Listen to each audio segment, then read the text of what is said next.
invite you to listen to Glenmiller's music. Different rhythms, different melodies.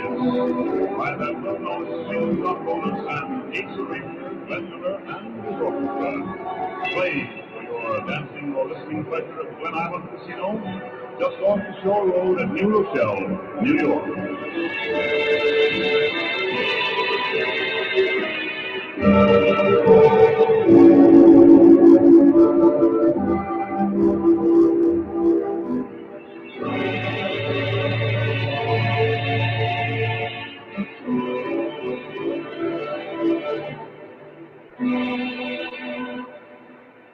Glenmiller and center stage Tex Beneke. The tune, one of the most popular of the day. The Ladies in Love with You.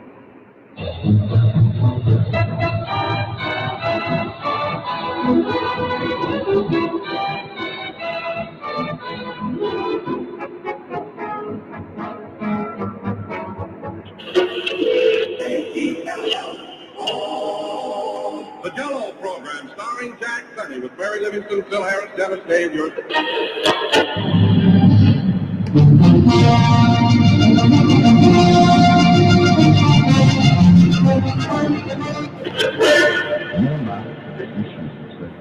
Est un défi au modernisme, une vie heureuse au milieu de la grande ville captivante et monstrueuse. Une parcelle de l'autre siècle, lorsque les filles venaient ici, jetaient leur bonnet par-dessus les murs.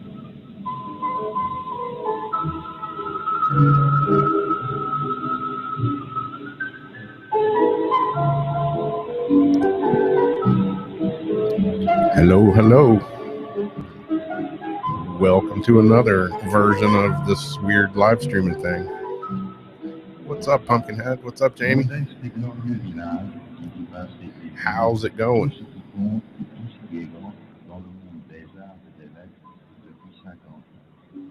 guys hear everything okay out there?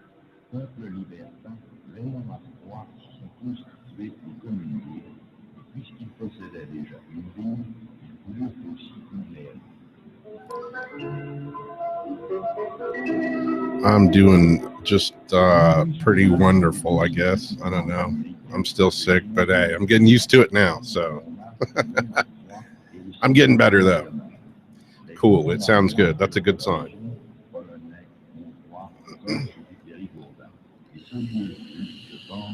La première cellule où certains hommes abandonnèrent leur étiquette sociale et nationale pour se dévouer à la culture, l'art et quelquefois à des passions moins populaires. Yep, I'm hiding at the moment. Vieille rue au nom inhabituel, que souvenez-vous vous évoquez en nous. Malgré soi, on pense au plus grand. There's the hangout link in case you guys want to come hang out in the Google chat live.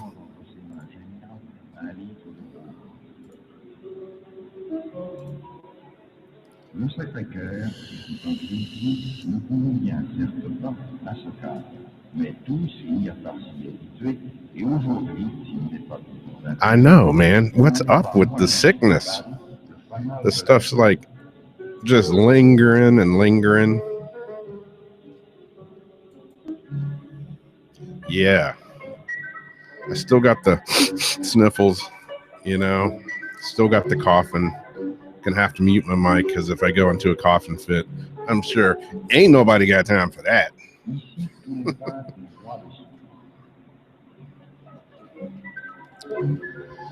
Yeah, man.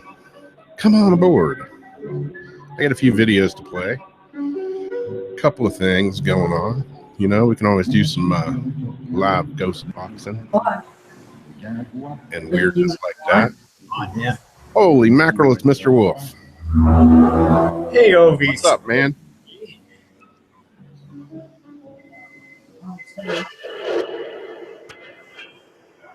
Turn those weird noises off. What's up? Hi, you.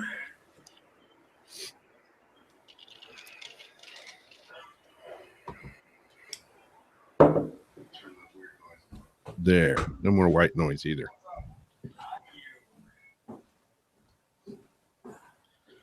How you been doing?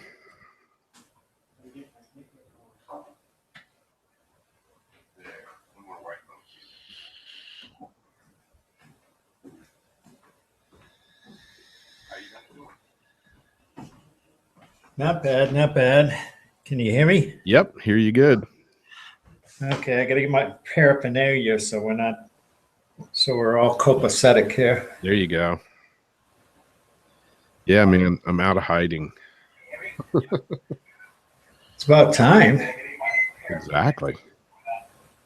So we're all copacetic here. There you go. Yeah, can you hear me now? Yep. Cool. I still hear your sounds like your live page has still got sound on it though. I'm hearing the old echo. I'm surprised you didn't. Well, it's probably coming from the wife's computer. Ah, there you go.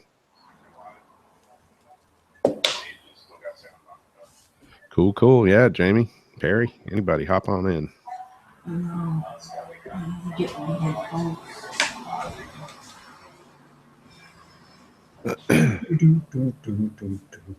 Yeah, like I was talking to you the other night, the Beyond the Fringe show, taking the Stellara, it's wiped out my immune system, and I'm stuck with this damn cold forever. I'm surprised it doesn't. Yeah, you were kind of screen on the bottom. almost like you were wired. Yeah.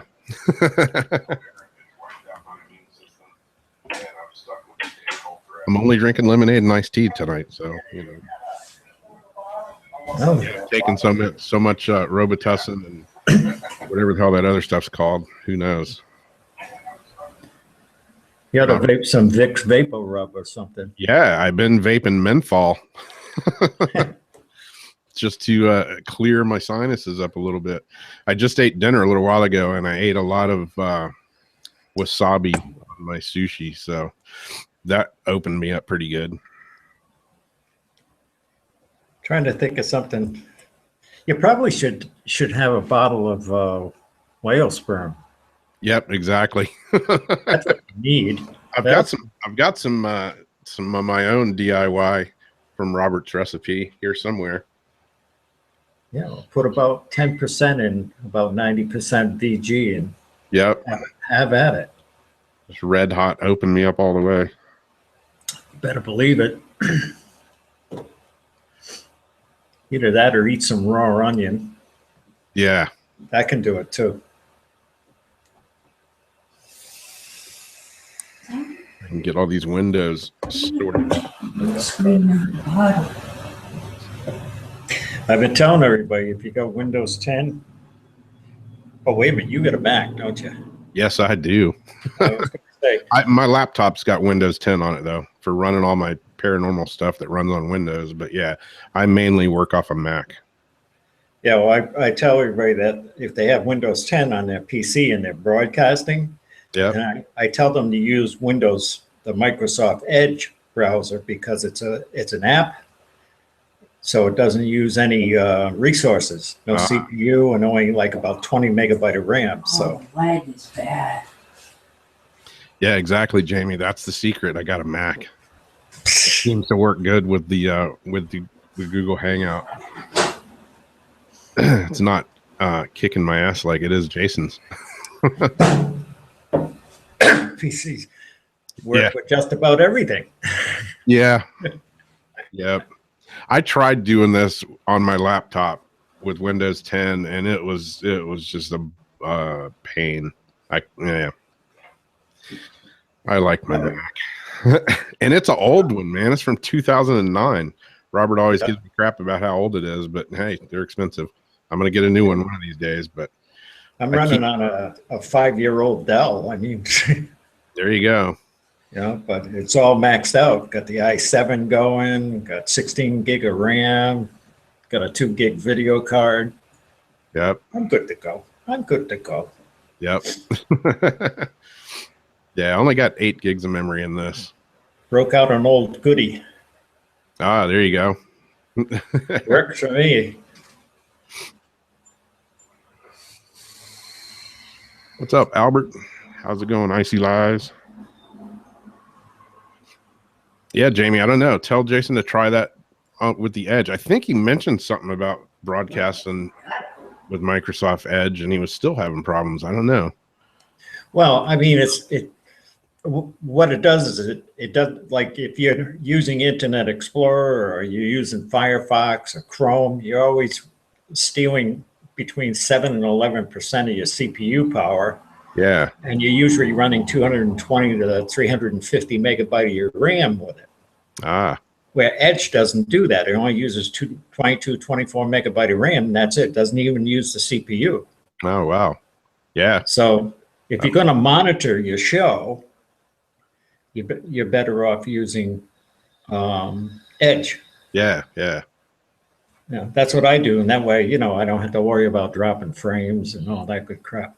Yeah, exactly. There's always something, Oh, Even if yeah. you get it all ironed out, there's always something that I mean, it's just like I was using OBS the last show I had with Richard, and we had VC going, and so that he can see me with OBS, I pulled both VC windows in rather than using the cam directly into OBS. Ah, yeah.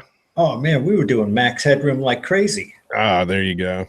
He was down on his build cam and he's trying to rebuild something, and his hand's going like this. Oh man. And I tried to switch him from a Windows title to Windows capture.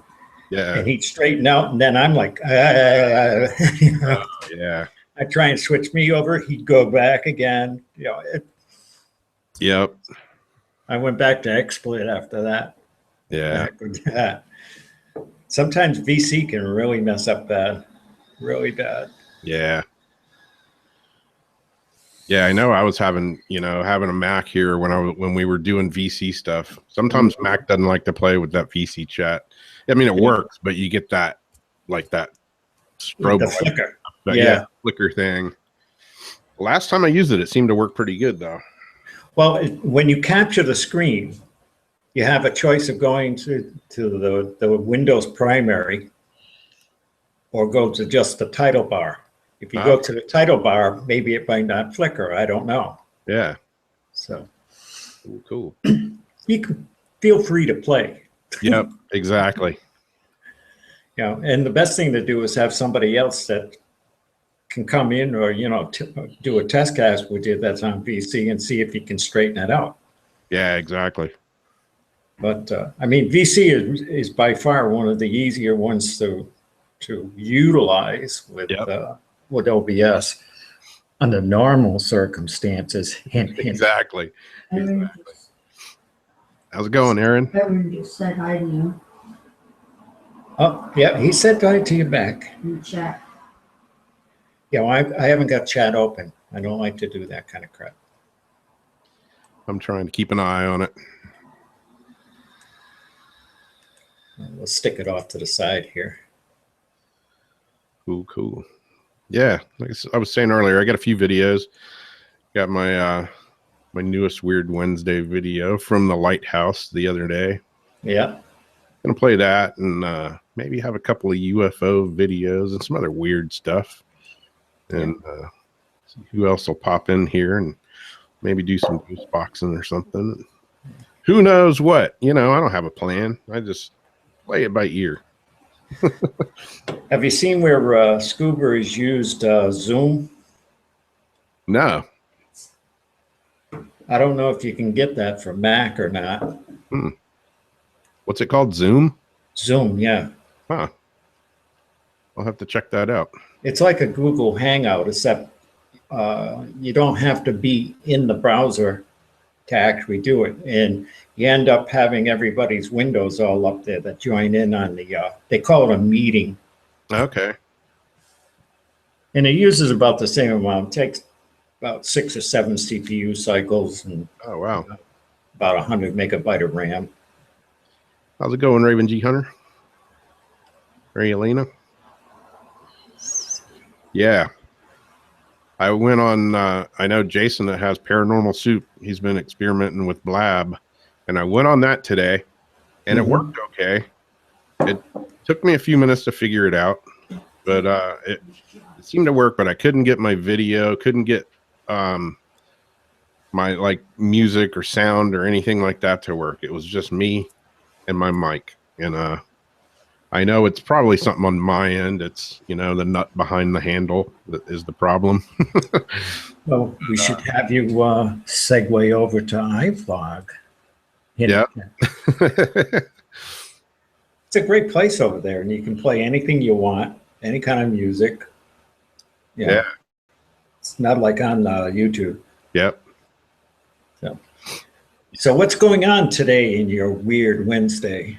Oh, I don't know. Just I was off work all last week because I was sick, and I'm off work all this week because my boss took off on vacation, and she said, "Hey, guess what? You're on vacation too." So just been hanging at the house. Haven't felt like doing a whole lot, but been out and about a little bit.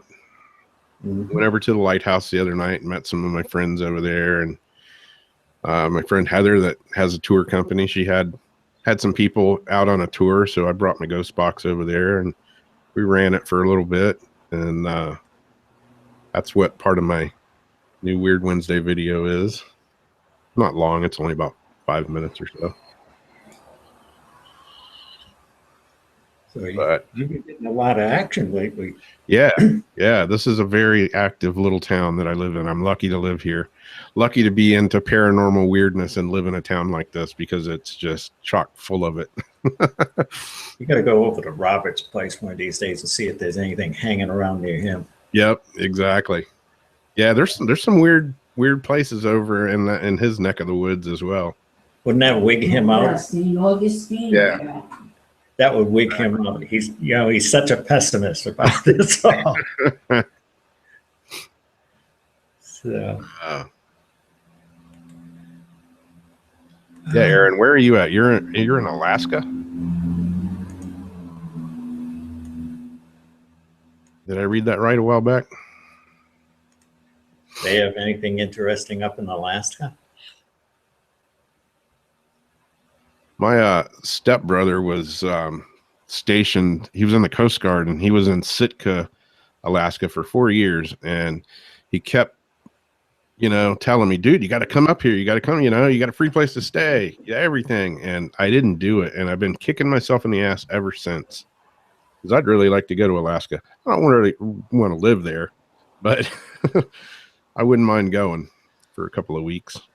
And I blew it because I had a free place to stay, a truck to drive, everything. And for some stupid reason, I didn't go. Well, you ought to go up there and go on the Iditarod Trail up there and see if you can catch some interesting stuff around that.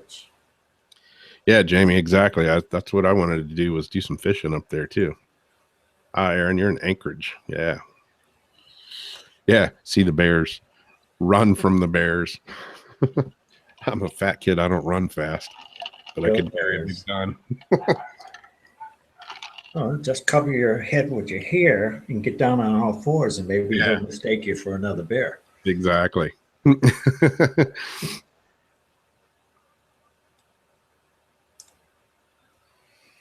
Cool. Let me see if I can get this video to play here.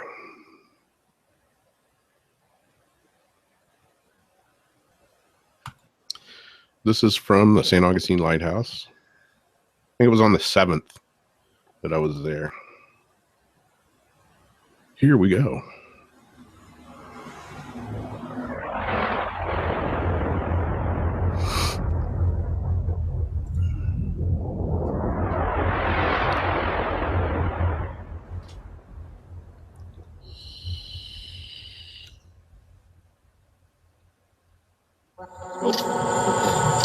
How many people are sitting at this table right now? Did you say 5? I think so. And there was 5 of us. 5. Good job. Did I hear that? Yeah, Loki didn't. You said Loki didn't? That's my cat's name. Oh, look at this. Really? And my daughter wife just got a cat and named him Loki. Only because my daughter has a cat. Yeah. Lots of crickets and bugs out this night, as you can hear.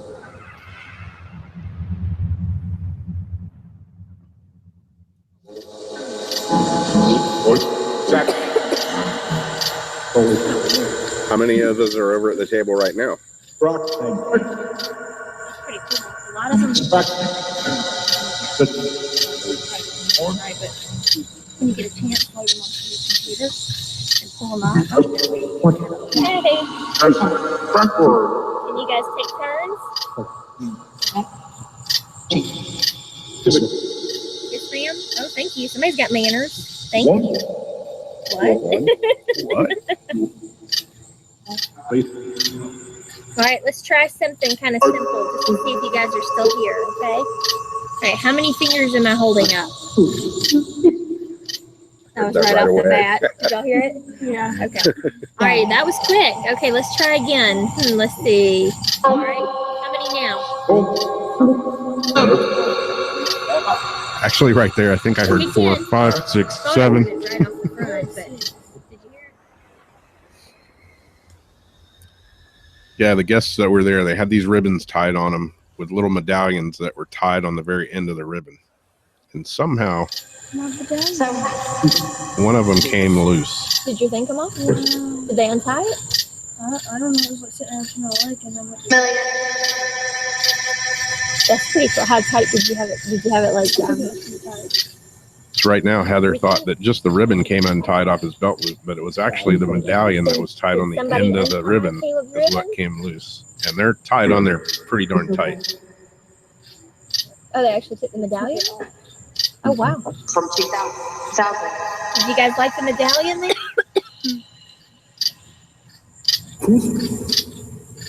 What's up, Holly Boo? You know what? Just out of curiosity, kind of, if you want to, just for a moment, take your medallion up here, just for a minute, and just see if they happen to do anything with it, because that's pretty cool. But I have them. They're tied on there pretty good. I have them knotted on there. Yeah, like a double. I'm over here like messing with mine, trying to figure out if you can just take that off. Yeah, that requires some effort. That's pretty cool.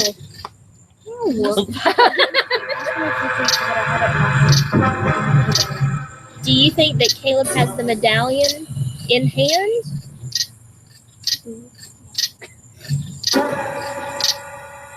What? Sounded like yes. So yep. Yes or yep? Yep. Do you have it in?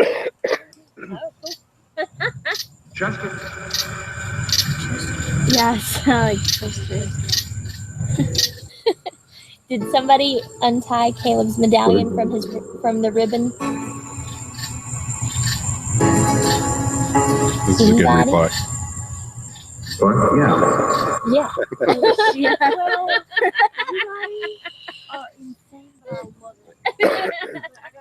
No, not yet. I just, this is the first time playing it. Thanks for answering us. Good. Thank you, guys.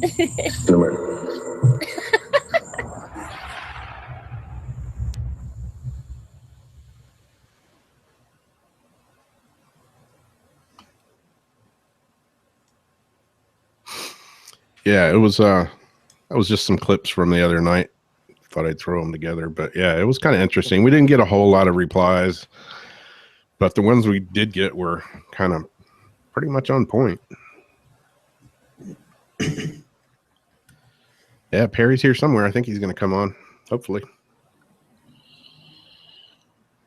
Maybe Jamie. Who knows? Got Mr. Wolf here. Wolf Shadow. Hello, all.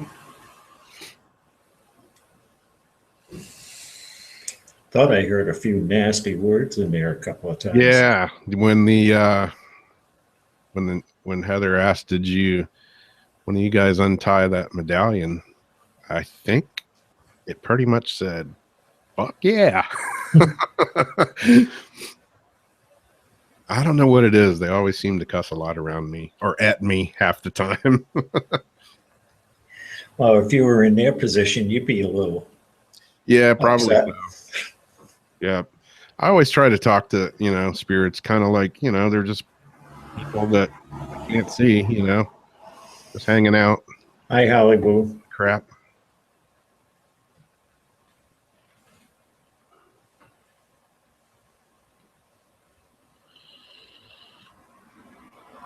Yeah, when they're nice and clear, it definitely makes reviewing them a lot easier.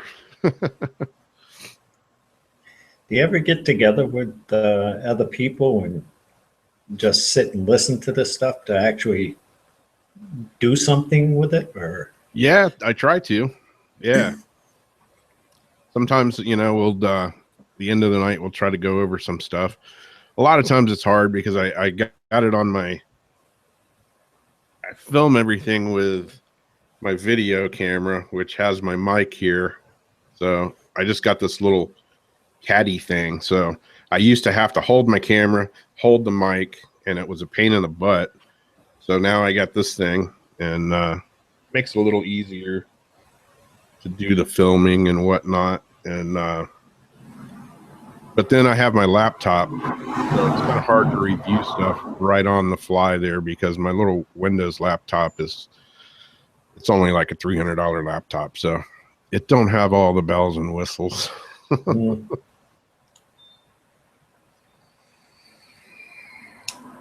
Yeah, I think I've got a little bit of Huguenot Cemetery. I think I did a video on it, and it's kind of a hard place to do, like the Weird Wednesday video that I did on it. No, I take that back. That was the Talamato Cemetery. I have yet to do a full one in the Huguenot Cemetery. I mean, it's just right across the street, basically. But both of those cemeteries, they're kind of hard to film, and other than going in the daytime. They let people go in. I don't know. It's like every third Saturday of the month or something like that. It's open to the public. But I've done some ghost box sessions there before, like gone in the back way or set at the fence in the back. But it's kind of hard because it's right on a road. So you have road traffic. There's a bar right across the street from the Talamato Cemetery. So it's always noisy. And like every ghost tour in St. Augustine comes by there. So it's a constant barrage of ghost tours and people talking and stuff. So as far as getting EVPs and getting good, quiet, video and stuff, it's kind of tough unless you go there at like 4 o'clock in the morning, which I don't really have a problem with. But sometimes the police have a problem with me being there that late, or that early, I should say.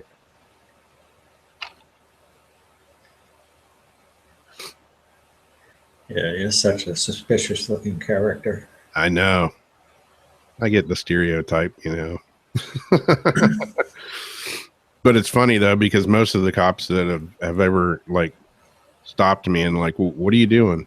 And I just tell them exactly what I'm doing. I don't make something up. I'm like, ghost hunting, and I'll show them my equipment or whatever. And they're like, okay, have fun. Most of them just back away slowly. I don't know if that's good or bad. They're probably thinking, okay, I'm dealing with a crazy person. Let's not say anything to set them off here. Yeah. See, I know I'm off the reservation, but. Yep, exactly. Yeah, last time we were out, we were down at this house, kind of this, not famous, but a really well-known, kind of been vacant forever house, and right down from where I grew up as a kid at. And it was like 3:30 in the morning or so, and this lady came by in like a SUV, and she came by driving real slow and looking at us. And we're out there, and we all got cameras and ghost boxes and video cameras and all kind of stuff.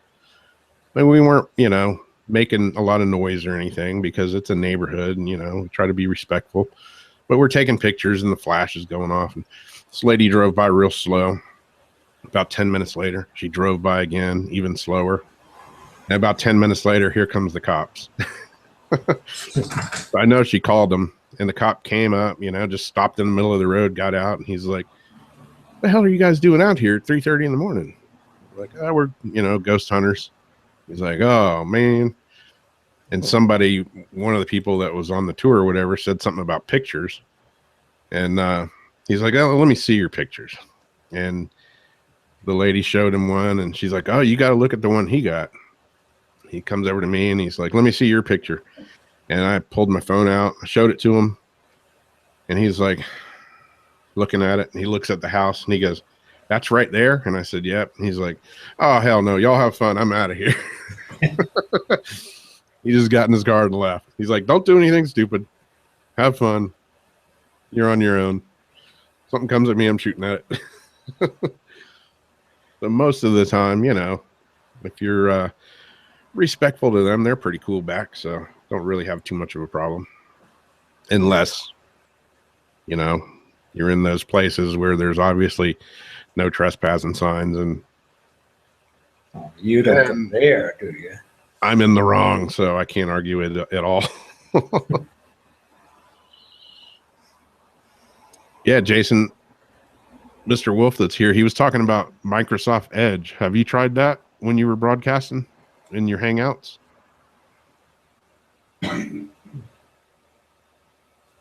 What's up, Michelle? Good to see you.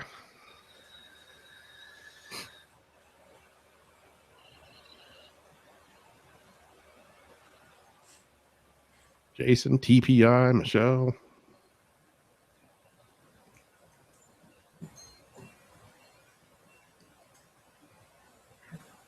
Yep, I can do that.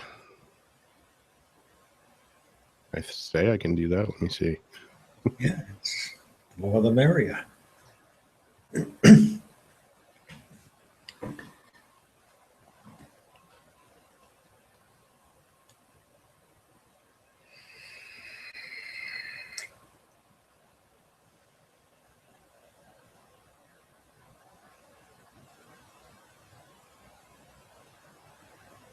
Yeah, you can do that.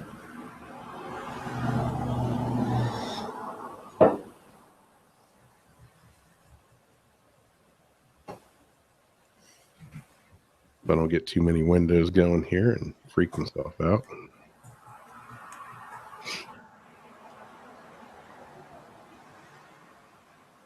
Don't need you wigging out on cam.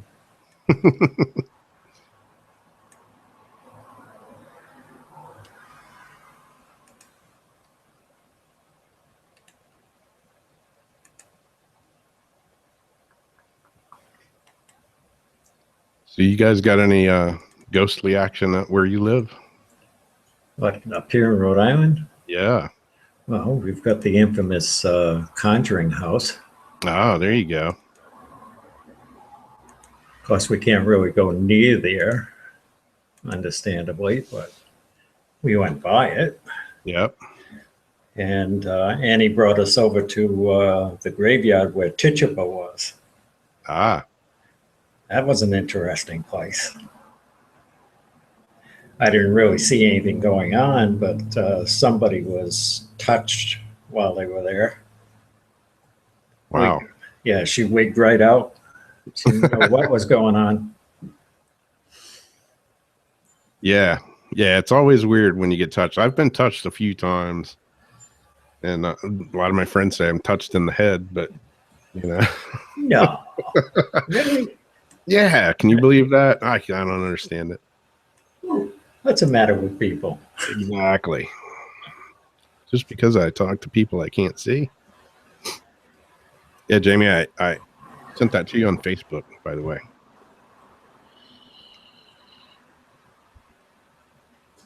I hear people in my head all the time. Yeah, exactly.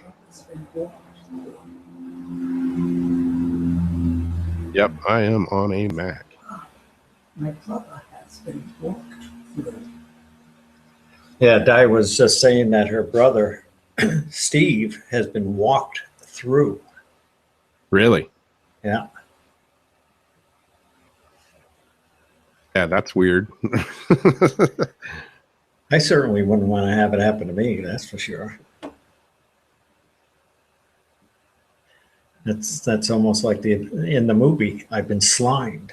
Yep, exactly. Yeah. Yeah, I've been touched a few times at different places, and it's kind of strange, no doubt. Yeah, you do the 360-degree whirl. Yeah. What? Yeah.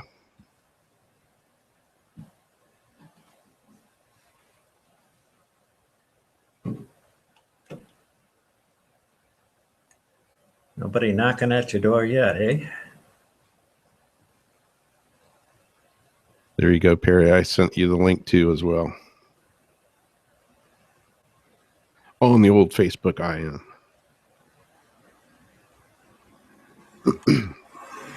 Yeah, I was downtown at the haunted antique store that I go to a lot, and I've felt some weird things down there. I've got that, just been standing there and felt that weird, I don't know, like almost like you walk into spider webs type of feeling or something. And there was no spider webs where I was at. And had my hair pulled one time. Not bad, but just kind of tugged on enough to notice that something just pulled my daggum hair, man. But, you know, it's cool. Sometimes people freak out, but I kind of, the weird side of me enjoys it. Because that makes me know. Somebody taps you on the shoulder and then shuffles the deck over there on the table and tells you, you want to buy this deck. Yeah, exactly.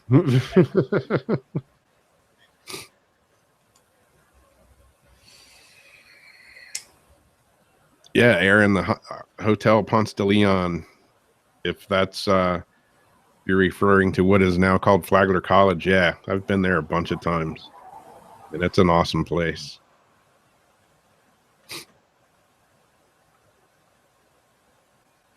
There's some I grew up like not too far from that place, so I would always go down there. We'd hang out down there and skateboard kind of in the courtyard, and we'd be down there late at night a lot of times, and we always heard like weird stuff.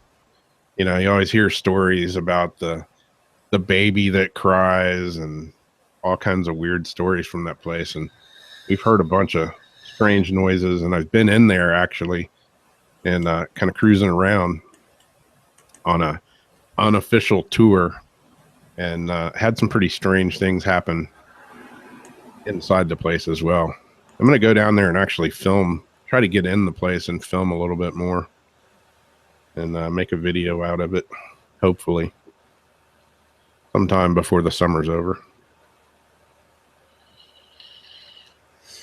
Yeah, that antique shop, before it was open a long, long time ago, it actually used to be a jail.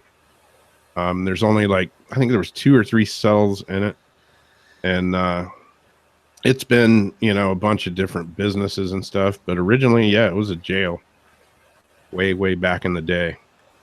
And it's right next door to the Spanish military hospital, which that place is, it's got its own share of paranormal craziness in there. And it's kind of a bummer because I guess I don't know if it changed hands or what happened, but the people that are running it now are kind of dissing the whole paranormal thing. Like Halloween, they used to have an event there every Halloween, and it was open, and they had all kinds of crazy stuff set up in there, and you could go in there, it was all pitch dark. Now they don't do that for some reason. They're kind of trying to get it away from the whole paranormal haunted thing for some reason, which, guess what? It's still haunted just because they deny it. And it's usually because somebody oversteps their bounds. Yeah, thing for some reason. Which, there's Jamie. Hi. What's up? What's up? I had to get all logged in and get my passwords out and everything. Yep. Hello, Jamie. You reset. Hi, nice to meet you. Thank you. Same here. Yeah, if you guys don't know, that's Mr. Wolf. Yes. Which, when you see Diane in some of the chat rooms and the ghost shows, Mr. Wolf's the other half. I'm the other half. I love the information. I've been really enjoying hearing you talk about the broadcasting and the CPU stuff. We've been talking about a lot of that lately the past couple days, so that's really informative. Yeah. Been really enjoying. Yeah, we both do vape shows. Mr. Wolf's got a vape show, and I do one on Monday nights, and Yeah, we've Yeah, I've been doing that for over a year now or so. And we both had our headaches doing broadcasting. yeah. I noticed it seems like you've got a good vape battery. You were getting some good smoke earlier. I was a little jealous. I've got this little cheap one here. Yep. Does it work? Does it work for It's you? kind of currently leaking on my finger. A little bit. They all leak, whether, whether they're $20 or $300, they all leak at some point. Yes, they do. Yeah. Send us some decent equipment, Rob. Yeah, I got a bunch of stuff here. It's funny, a company today contacted me about doing some vape reviews for them, some liquids and stuff, and I was like, yeah, and they wrote me back and they're like, all right, what device do you currently vape on? And I was like, that for me, that's kind of a hard answer. This one. I've got like a ton of them. Don't you have a shelf? Didn't you have a picture of a shelf with a bunch all lined up? Yeah, I think so. Yeah, I've got it. Yeah, I got a bunch of them. The reviews are cool, though, to be able to do that. Yeah, it's fun. And you're not even vape famous. Yeah, exactly. Yeah, I started my channel as a vape channel, and well, that quickly went down the tubes, and it just turned into my whole life kind of channel. I figure, why start another channel? I'll just throw all that crap under one label. Just have it all under one roof. The Rob Reality Show. Exactly. I lost some subscribers when I started doing all the ghost stuff because a lot of people are just like, oh, hell no. But I get amazed at how many people actually do hang on, though, sometimes. Like my Twitter, I've had some people on there for years now that I can't believe they still get my stuff in their feed every day. It just amazes me. Yep. Yeah. Yeah, you never know what's going to come on my channel. It could be a vape review one day, a bunch of paranormal stuff, fishing. I just did a coffee review. I like the variety, though. Yeah, get bored doing the same thing Keeps over things and over. interesting. And Exactly. vaping, I mean, I like the fishing pictures. Yeah. Vaping, it's like, how you can only talk about vaping so much. It's like with anything. Yeah. Exactly. Your videos with your buggy surfing? Yeah. That was cool. Yeah. I had a really good, I got it on video somewhere. Yeah, you showed it on Robert's show. Yeah. That was cool. Yeah.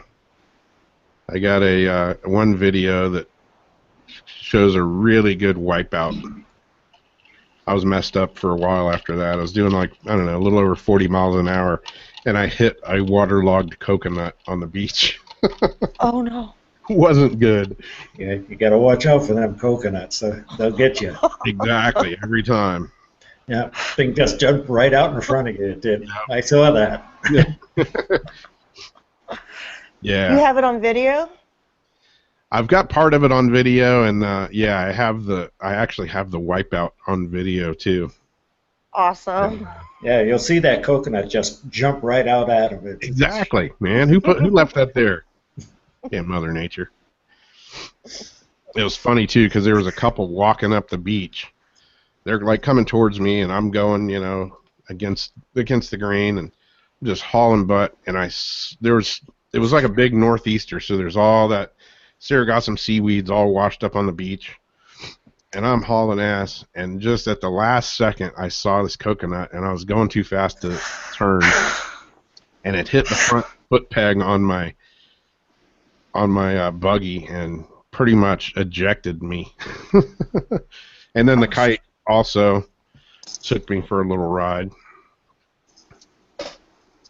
So And yeah, those are the moments you can only wish you would get on tape. You know, when it happens and you think afterwards, oh my God, if I saw that from somebody else's perspective, it's probably so funny.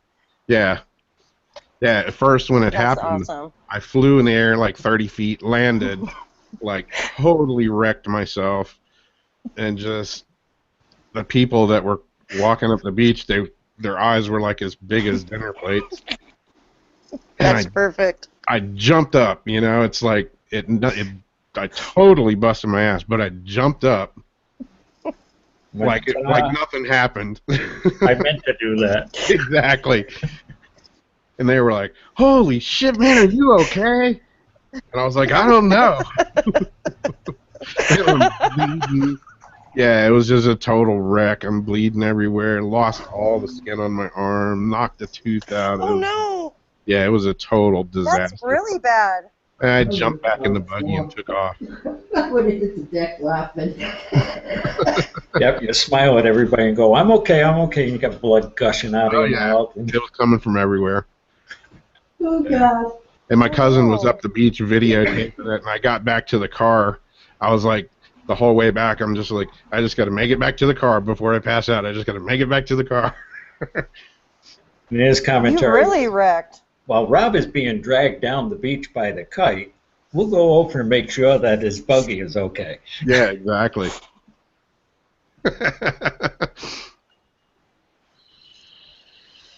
Yeah, it was. Oh my gosh. I'm glad you didn't get hit on the head or something, though. You know, that can be so dangerous. Yeah. Yeah, like the first get time knocked out in the water. Yeah. First time I went out to a buggy event out in Nevada. It's on a dry lake bed out there. And, you know, you're supposed to wear a helmet and all. And it was the first time I'd ever been on a dry lake bed. And, you know, it's like concrete pretty much. And I took off across the lake bed, hauling ass. I don't know how fast I was going. And when I went to turn around, come back upwind, it's like, you know, it sounds like a car, like, squealing. And I made it back to the point I took off on, pulled up, parked my buggy, landed my kite, went right to my car, and started digging through the car looking for my helmet. Yeah, because I'm doing, you know, like 40 miles an hour, and there's people coming at me doing 40 or 50 miles an hour. So, you know, if anybody makes a mistake, it could be pretty tragic. They have some fun events out there, though, in the desert with those, you know, where you have like the almost triathlon, where you kind of meet people along the way. You go for so long, and you've got somebody waiting at a stop, and then you kind of tag team them, and then they, you know, go a portion of the race. And Yep. I used to like to do that. Those are fun. Exactly. But you go balls out. You just go balls out on everything. Damn. Go get the helmet after the fact. Yeah, well, you know, originally I was like, you know, I probably won't need a helmet. But yeah, after that first run, it was like, and the funny thing about it was I couldn't find my helmet in the trunk of my car. I had a rental car, and I'm like digging through everything, and I couldn't find it, and I'm freaking out, and I was ready to just go drop $100 on a helmet, whatever it took. I was like, I gotta have a helmet for this. I'm gonna kill myself. You had that much stuff in a rental car? What's that? You had that much stuff in a rental car? Yeah. Yeah. The buggy, you know, it was all broken down. So when I got there, I had to put it back together and all. But yeah, I flew with it, and I had it all broken down. I flew out to Vegas and got a rental car and crammed it all in there. And then when I got to the event, I put it all together. And it was cool because I could use my buggy at the event. I was staying at a hotel right there. The lake bed that I was on is right on the California and Nevada line. So I was staying in Primm, Nevada, and I could just leave my buggy at the event the whole time. I was there for a week and didn't have to carry it back and forth. Because there was like, I don't know. That's cool. A couple hundred people there, so it was in the buggy parking lot. That's awesome. Is it your buggy? Is it yours? Yeah. Oh, cool. I used to have a Sandrail a long time ago. Oh, cool. A Volkswagen. Yeah, it was a Volkswagen engine, and that was a lot of fun. A couple ATVs. I rolled a three-wheeler and broke my collarbone. Oh yeah, that's That was one of those camping trips where it's like everyone's looking at you like, you'd be crying if it was broken. I'm telling them, I know it's broken though. And they're like, no, you'd be crying. And I got my arm tied up in a sweatshirt sling, and I'm camping on a cot for 2 nights. And then I finally went home and told my mom, I think I need to go to the emergency. I think I broke my collarbone. And then I cried. Then I screamed because the doctor reset it. They had to re-break it. And I screamed. Yeah, I bet. What's up, stream? But it was fun.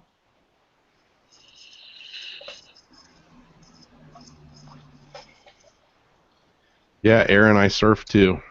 I've actually built custom surfboards for I don't know how long, like 30-something, 35, 38 years now, something like that. Yeah, got some videos of those too. Yeah. My brother and my nephew Very do it nice. all the time now. I was gonna retire from doing it, but every time I try to quit, they drag me back in. So I'm never gonna quit doing it. I just don't. I've heard that before. Exactly.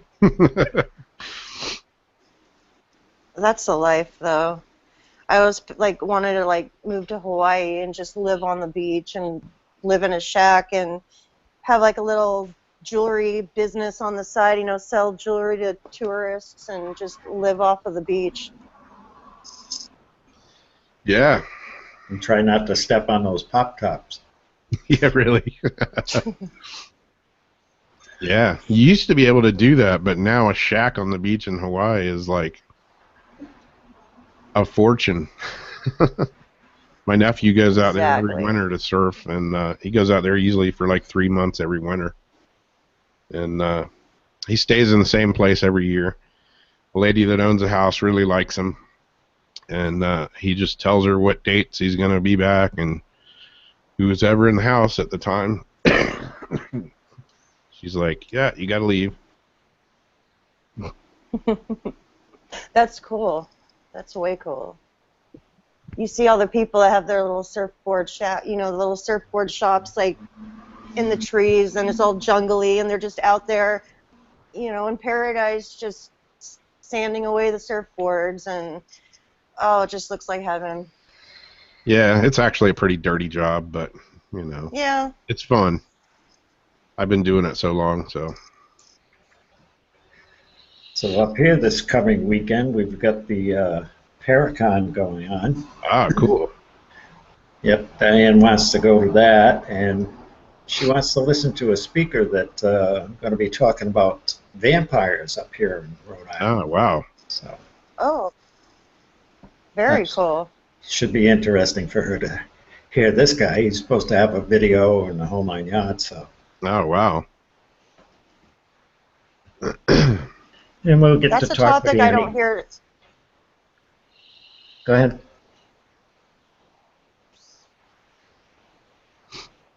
What were you saying, Jamie? Oh, I think I'm losing audio. That's a topic I don't hear too many people talk about, are vampires.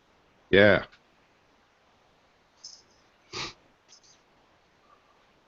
Yeah, I was watching somebody's video the other day on YouTube, and they were in a graveyard. I can't remember who it was. And supposedly they were saying that this one grave was a vampire's grave or something. I don't know. Interesting. Your wife's into the paranormal too? Yeah, not as much as me, but yeah, she's in it. She's currently in the living room right now, and she's reading the Sally House book. Oh, awesome.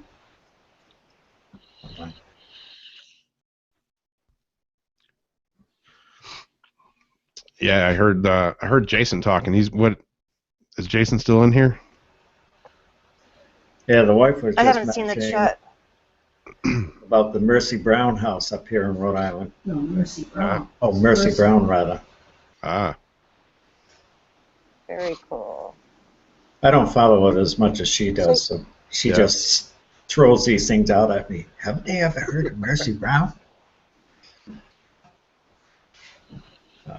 Yeah, I know a lot of stuff around here, you know, in kind of Florida area, but I've been to a few places out of state and hope to get some more out of state places soon. What is the Mercy? I can't remember. The name sounds familiar, but I can't remember the story behind Mercy Brown. Have a short sentence on Mercy Brown, dear. Jamie is inquiring. You do? I'm here.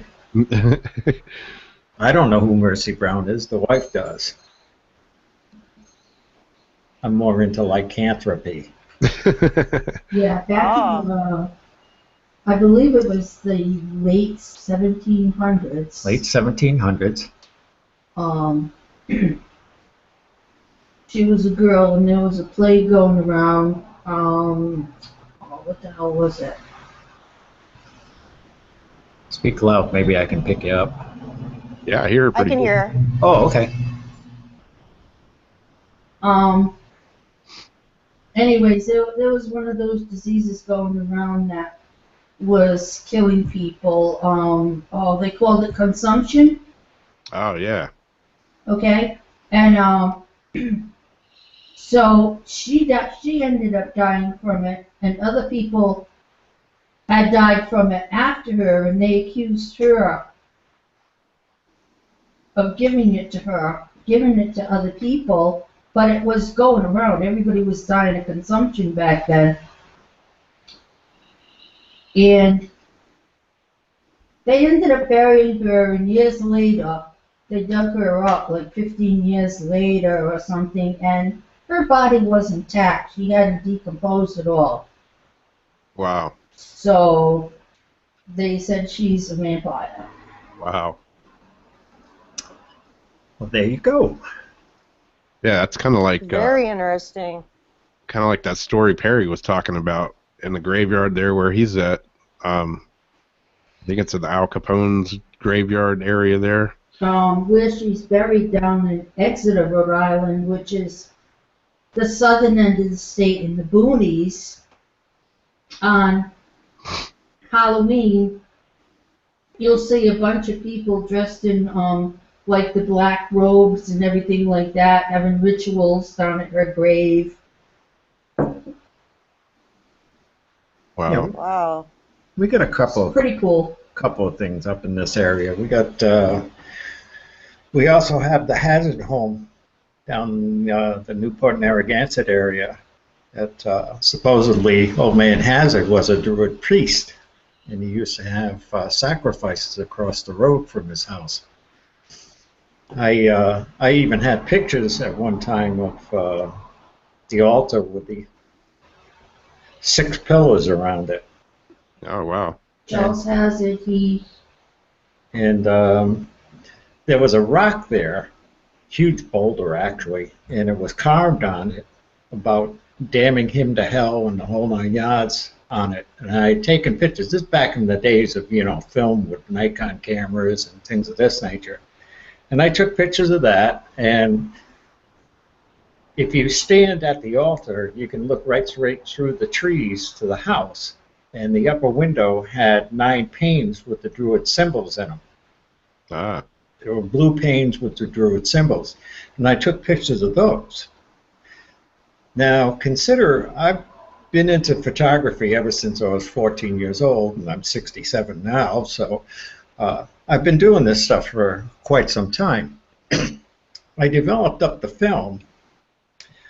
Lo and behold, all I had was pictures of window panes. back in the days of film. Okay, and the picture of the rock, it was a lovely picture of the rock. No writing on it whatsoever. Wow. Now, we were down there, the wife and I, with a couple of friends, but we were also down there. There must have been about 18 or 20 students from the URI area up here in Rhode Island. And it was in the autumn. Leaves were off the trees and things of this nature. And while we were there at the altar, this girl shows up with this huge dog with her. dressed in like 18th century period clothing and told us that we shouldn't be there. Huh. And that we should leave. And as she walked toward the road, and of course, quite a few people went after her. They wanted to ask her questions about it, and she was gone. Wow. And I mean, we could see through the trees. She just disappeared, her and the dog. Wow. That's crazy. Yeah, that's the strangest thing That that's is ever happened cool. to me, and and the wife as well. It was just, I couldn't believe it when I got home, and I developed the film because it was black and white. It was that was what I usually chose to use because it was so easy to develop up and have prints in like no time flat. Yeah, exactly. For me, it was like Polaroid film. Yeah. But man, that was crazy. That was crazy.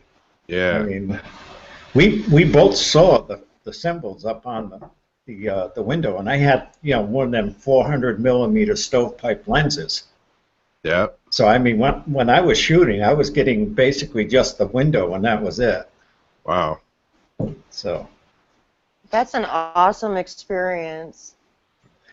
Kind of scary when you think about it, though. When it first happens, and you go, "Oh, Jesus!" I've been using this film for centuries here, and I know what I'm doing. You have to start questioning yourself. Yeah. Did I really see it? Yeah, I had that kind of disappearing person thing in a cemetery here. I was at the Mission de Namburate. The guy's name was Charles Hazard. Yeah, the name of the guy was Charles Hazard. Huh. If you look in any... he fled to Rhode Island from Salem, Massachusetts during the witch trials. Yeah, he came from Salem during the witch trials. Wow. But I remember being in a doctor's office, and one of the periodicals of the New England area and stuff had an article about him, and I guess according to the periodical, he was quite well known up here and quite in good standing in the county he was in. So some of his after evening activities was probably not too well known or advertised. But they got the same strange things attached to the house. 7 students supposedly stayed overnight in the house on a dare, and they all died within a certain amount of time. Ghastly deaths and stuff, though I've never really found any information that led me to believe that happened. But that's the genre of what goes on about the house. Huh. So interesting. Oh yeah. Yeah, when you're into paranormal, and sometimes you got to be careful who you tell. Well, I think I'm pretty safe telling you all about that. Oh yeah, definitely.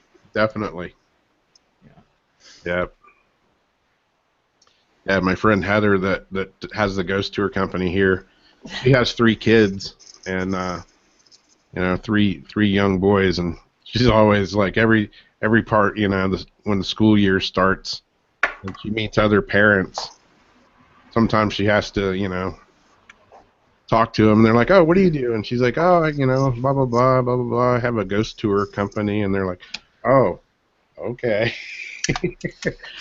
Slowly walk away. I don't know how true it is, but go to that kid's house.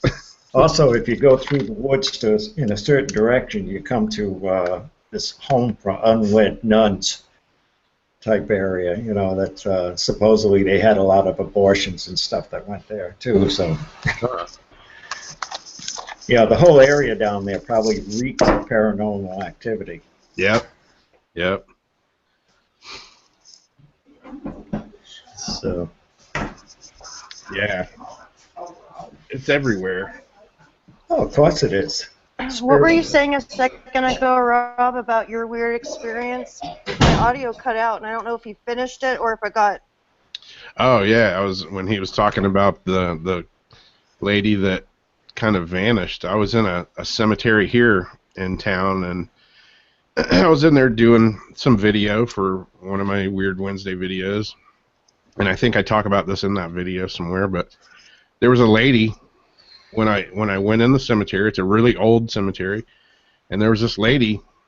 There's a couple little benches and stuff in there, and I saw this lady sitting on a bench, and she was talking and like crying and stuff. So, just out of respect, I figured maybe she's, got a family member here, whatever, and I just gave her space. Oh, you wanted to hit on her. Exactly. So I'm walking around, giving her room. I'm on the other end of the cemetery, and I was in there for probably 30, 40 minutes, and I kind of kept keeping an eye on her. And she was still like crying and talking and stuff, and I could hear her talking. I couldn't really make out what she was saying, but I could hear it. And finally I was getting ready to go, and I'm like, okay, I'm just going to walk by her because curiosity got the better of me. And as soon as I started walking down the path where she was at, she kind of looked up, got up, and walked off. And the place it's pretty open, and she walked around a little corner, and I was probably 50 feet in back of her. And she had got up, walked around the corner. I walked the same path, went around the corner like seconds later, and she was gone. Vanished. Completely gone. And there's only really one way in and out of there, and the other way out is an open field, so I would have seen her if she went that way. And she just like disappeared. And wow. So I was standing there kind of, just like you were saying, Wolf. I was like, did I just really see that? That question gone. And there was nowhere to go. I mean, it was like she went out of my sight for like seconds and just disappeared. That is cool. So I don't know if she was real or not. But I definitely saw her and heard her. I mean, she was definitely real on one realm or the other, but... Oh, definitely things you remember. I mean, that's just like my experience. I remember it. Yeah. Those are the best, though, the unexpected ones, when you're not, like, trying to do something, when you're not seeking it, and all of a sudden just something, you just experience something that makes you stop and question your own sanity. Exactly. That is awesome. Yeah, I mean, like I say, the whole time I was in the cemetery, I was just giving her space out of respect, I didn't want to like go over there and... Trying to get his nerve up. Yeah. But yeah, at the end, I was like, okay, I gotta walk by. I had my camera, and I'm like, I gotta walk by and just take a picture of this and see what she's saying. And as soon as I started walking towards her, she got up and just vanished.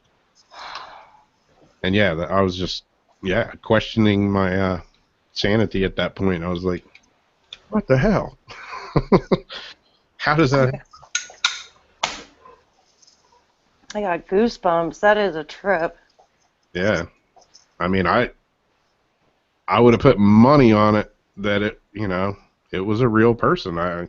I still think that because it was so, I mean, it wasn't like seeing a ghost. It was like seeing a person sitting there, on this little bench.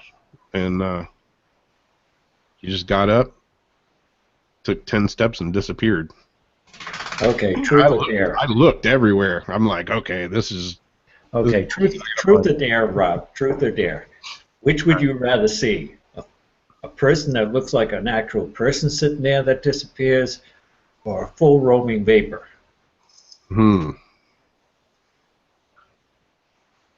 Which are you liable to shit your pants on? Probably the vapor thing. Because if I saw that, I would know right away that something was up. Yeah, but come on, that's what you're always looking for, isn't it? Yeah, it is. I mean, I love when that kind of stuff happens.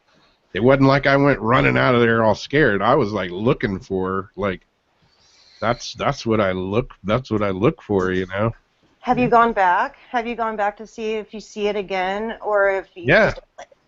I've been back to that place several times and never seen her there ever again. You scared her off. Yeah, I probably did. She probably got one look at me and was like, "Oh, hell no, I'm out of here." You scared the ghost. Yeah. She thought you were grim. Exactly. Exactly. Damn. Like, oh, he's chasing me again. He found me. Oh, dear. You're in a good hot spot, though. Yeah. Yeah, the only time that I've been scared a few times, and I've been freaked out a few times, but the only time that I've ever left a place totally freaked out was my brother's house a long time ago. And I got a video. One of my Weird Wednesdays tells that whole story, but that night literally just about scared the living shit out of me. It was, I was petrified. And that's the only time I can remember, like, running for my life is what I felt like I was doing. It was weird. Like you felt like it was behind, like something was coming up on you, or you felt like you just had to get the hell out? Both. A little bit of everything. You know, it started out, my brother was out of town, and I'd gone up there to, you know, take care of, feed the cat, you know, and just get the mail and stuff. Me and my girlfriend are there, and we cooked dinner.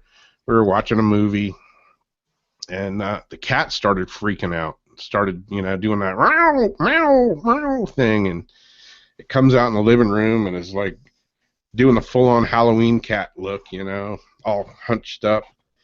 Took off running and ran just face first right into the wall. Oh my God. Bloodied its face.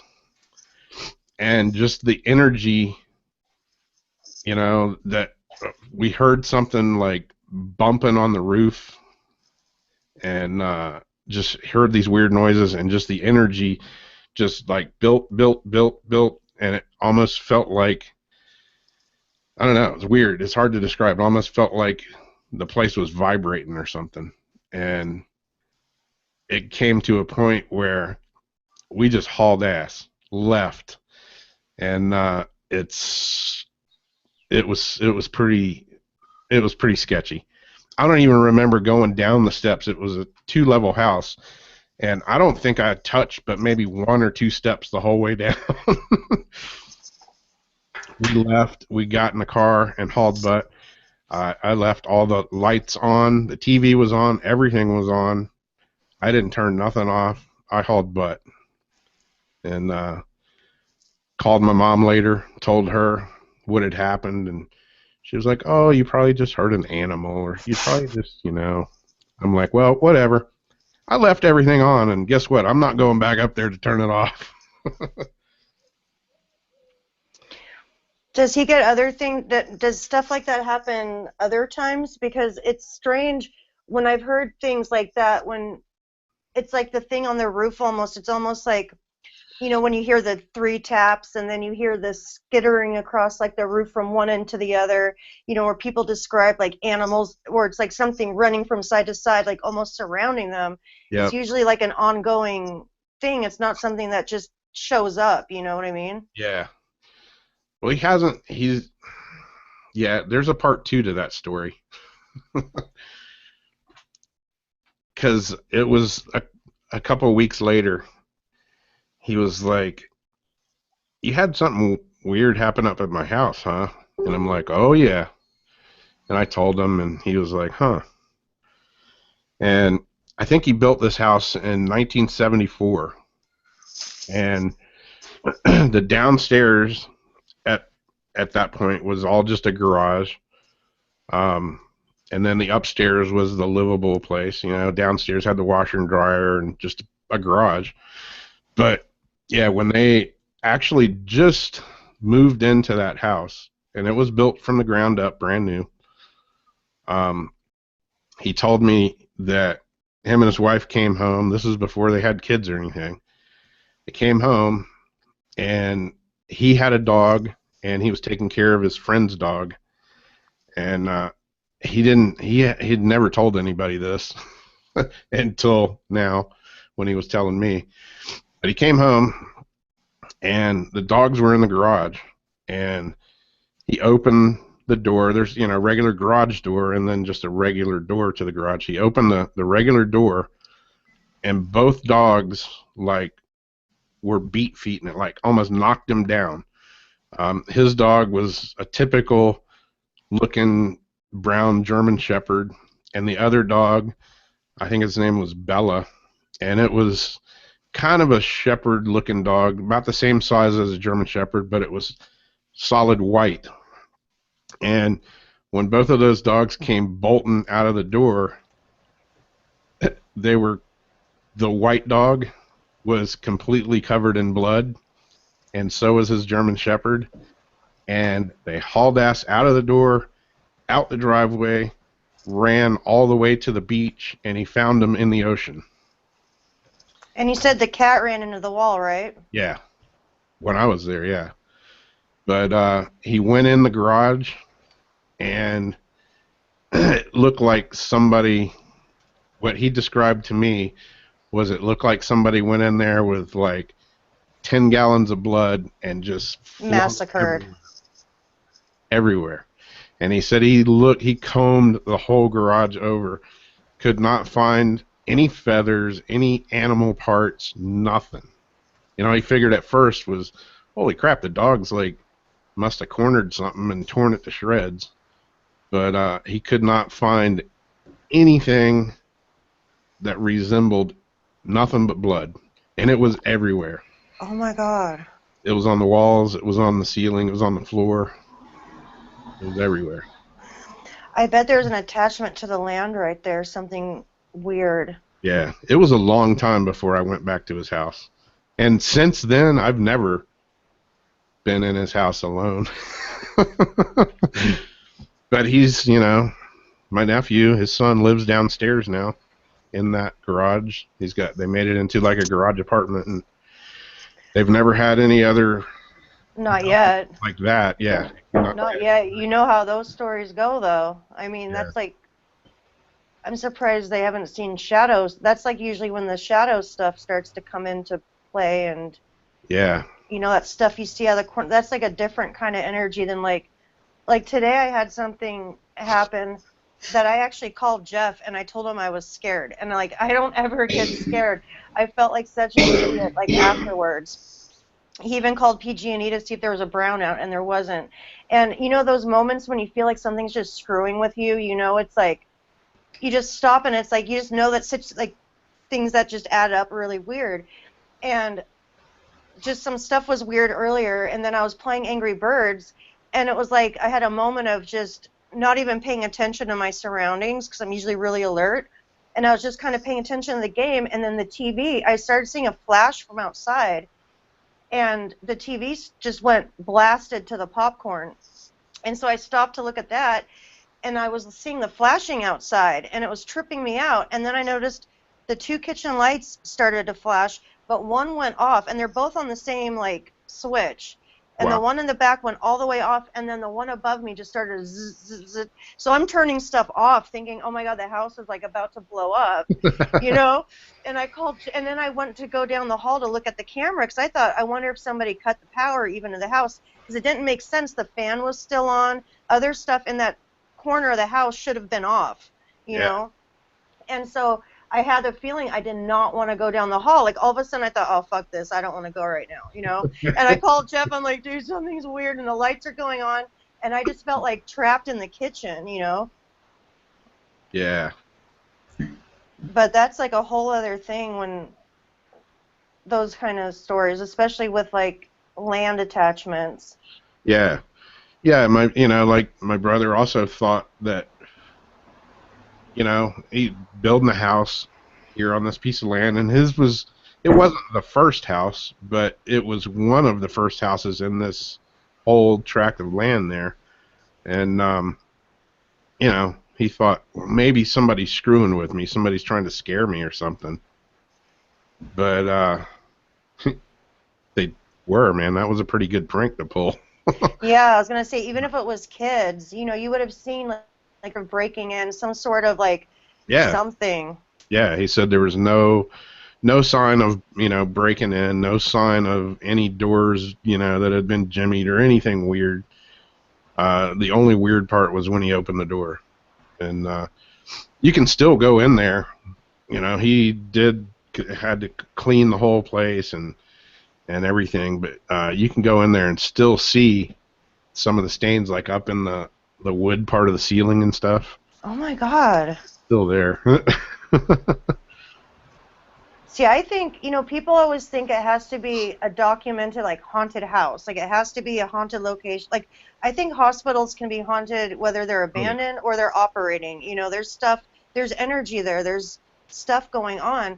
And when stuff happened on land a long time ago, it's almost like, you know, spirits are just, I think, just everywhere, you know, and they wait for people that notice them or, you know, are talking, and they're like, oh shoot, this person's like talking to me, you know. I think they're just kicking it till they notice someone's talking. And then when people put up a structure, it's almost like, you know, they go to check it out and corrugate to, like, well, what's this here, you know, and they just kind of like squat. Yep. Yeah, as cliche as it sounds, I mean, the movie Ghost, you know, with Whoopi Goldberg and was it Patrick Swayze, you know. It's like when the ghost, when they figured out that she could hear him, they all started coming around, you know. And I think there's, you know, yeah, that was a movie, it's Hollywood, but I think that might kind of come into play. And I think that's why people that do more like ITC stuff are getting, you know, feeling these, feeling like they're getting more stuff happening around them. But what I think it is they're just doing stuff so much that they're keeping this line open, and stuff is knowing, they're, you know, willing to talk, they're, you know, reciprocating it, they're willing to hear what they have to say and maybe even help. And if you're going to help them, then shoot, you know, they're going to be on you like... Yeah. Yep. I mean, look at Steve. I mean, he asked how many was with him one time, and it said, like, this crazy number of, like, some odd 100,000, like, something several thousand, and it's like, I didn't even doubt it, you know? Yeah, I think once you do it, you know, especially if you do it on a consistent basis, you know, it can definitely open something up. I mean, I've had to take a couple of breaks a few times just because it got a little too overwhelming a couple of times, and I wasn't really ready for it. And I think that's important, too. It's almost like you have to take these little breaks, because the energy, like you're talking about how it builds up, and it does. It's like, it's almost like slack tide for a while, and then you feel like the energy just builds up, and it, like, climaxes, and then it kind of, you know, goes back down. But if you keep on keeping on, they almost start to, like, wear you down. Like, I notice in your sleep, they start to wake you up more, and it's like that's their way to, like, get in and start maybe doing something else, you know? So I think it's like, almost like when you get that suffocating feeling and you have to, like, leave the room for a few minutes to break it, it's like you have to stop the sessions a few days to kind of, like, break it. Yeah. Yeah, I've been in a few places where it got, you know, it wasn't that I was scared, it was just that, I don't know, it's kind of like that suffocating feeling, that real heavy feeling that you just get to a point where you're like, I got to step outside. Because you don't know what you're dealing with. You don't really know what you're dealing with. No. Everybody's got an idea. Everybody thinks, you know, that this is what it might be, but nobody knows. You know, nobody knows for sure. Exactly. Just because they say, you know, they're this or that or whatever. Or they've been cool for so long, you know. Yeah. So are people, like, in the living, they're cool till they do something horrible, and it's like, oh, I never would have thought they were the quietest little neighbor boy. Exactly. You know? Well, it's like you've had this, like, person kicking it, you know, this thing kicking it with you for so long, knowing your every thought, your every mood, your everything, you know, for so long. It's like they know what you're going to say before you say it, as long as it's in your consciousness, they know. Yeah. Yeah, I definitely believe in you have to set boundaries and stuff, you know. And I treat them like I do with living people. It's the same thing, like, you know, when they, I'll tell them, you know, you can't do that. Like, I let them pull my hair, I let them, you know, touch my head, but it's like, certain other things, it's like, no, you can't do that. Like, no, you can't do that. Or certain things they'll say, it's like, no, that's not cool. Like, this is all right, that's not cool. And I don't treat them any different than if someone was sitting next to me talking shit. Yeah. Yeah, it always makes you think if you're doing a ghost box session, you know, whether it's a radio or an app or whatever, or just a EVP, whatever. And you always get those ones that, you know, they say they're watching you or something like that. Yeah, or you hear it right in your headphone in a weird spot. It's like you'll be listening and you hear the sound somewhere else, and then you get that, like, EVP or something right in your head, like it's whispering in your ear again, you know, and it's like, oh my gosh. And you know something was, like, right there with you and you didn't even know it earlier, like probably, like, whispering in your ear. Yep. I get this ringing in my ear, and I'll get the ringing right when I see, like, this weird something in the air, and then, like, my flashlights will turn on, and I've, like, noticed a pattern, and, like, I've thought of everything from, I wonder if I pick up radio waves even somehow or something, you know. I've had MRIs done, and I lost my train of thought. It's just crazy. Yeah. It's just crazy. Yeah, it can get weird for sure. Oh, the humming. So sometimes I get the humming, and I wonder, is that them, like, just screaming in my ear? Like, is something sitting right next to me with her mouth just open? Like, you know, like if I'm trying to visualize what could actually be going on around me. It's kind of trippy. Yeah, everybody's got their own way of dealing with it, you know, and who's to say what's right or wrong or whatever. Whatever works for you, however you deal with it, is the right way, you know. Like Mary Elena says she lights candles, you know. I use candles, I use sage, crystals, all that stuff. Yeah, I mean, whatever works for you, you know. I agree. And you have to really believe, I think, when you're doing things like the protections and when you use those, like, symbolic objects, I think you really have to believe in what you're doing. Otherwise, you know, yeah, you can't just say it. You have to believe it. Yep. Yeah, I mean, I run into people that are skeptics and stuff all the time, and I don't have a problem with somebody being a skeptic. You know, there's part of me that's still a skeptic. I'm always looking for the logical explanation, but, you know, sometimes you just can't find it. and that's the way it should be. And I was just saying that today. It kind of drives me nuts when people are so quick to say, you know, it's angels or spirits, because their mind can't comprehend other things like what it could be. And so my mind, when something happens, I go straight for, like, the logic, like, okay, and then I narrow it down backwards, and when I can't come up with anything else, that's when I'm like, okay, there's something. And I still doubt it, and I always say it's got to slap me in the face to believe it, you know, but I was a kid, and I saw a full person 6 times in my room, like, checking on me, and it's so long ago that, like, I still remember her nightgown, and I would ask my mom about it, because she was at night school and stuff, and it doesn't feel like it really happened because it was so long ago, but I know it happened, you know, I remember it from being a kid, but it's like, you'd still doubt, like, you still doubt it. Yeah. I think skepticism is a good thing because, you know, I have no doubt sometimes our mind does play tricks on us, you know. I mean, it just happens, you know, but sometimes it might not too. Exactly. That's why sometimes I don't even the stuff I think I like to wait. And I like it better, too, when people will private message me and tell me they'll tell me, like, what they think they heard, and then I compare it to what somebody else said. It's like, okay, that's what I was hearing, too, but I wasn't, like, you know, for sure. But, like, 3 people are saying they heard this, and I didn't even bring it up, you know? Yeah. Yeah. Yeah, it was like when we were in a graveyard a couple of weeks ago, and I'm sitting there doing a ghost box session, and the 2 girls that were with me, I was talking about this last week, they got quiet all of a sudden, and my friend Heather kind of leans over and she's like, Rob, do you, and before she got it out of her mouth, I saw what they were looking at. All 3 of us saw it, and we didn't have to say, did it look like this to you? We all 3 saw it. We all 3 knew exactly what we were looking at. And we didn't have to talk about it.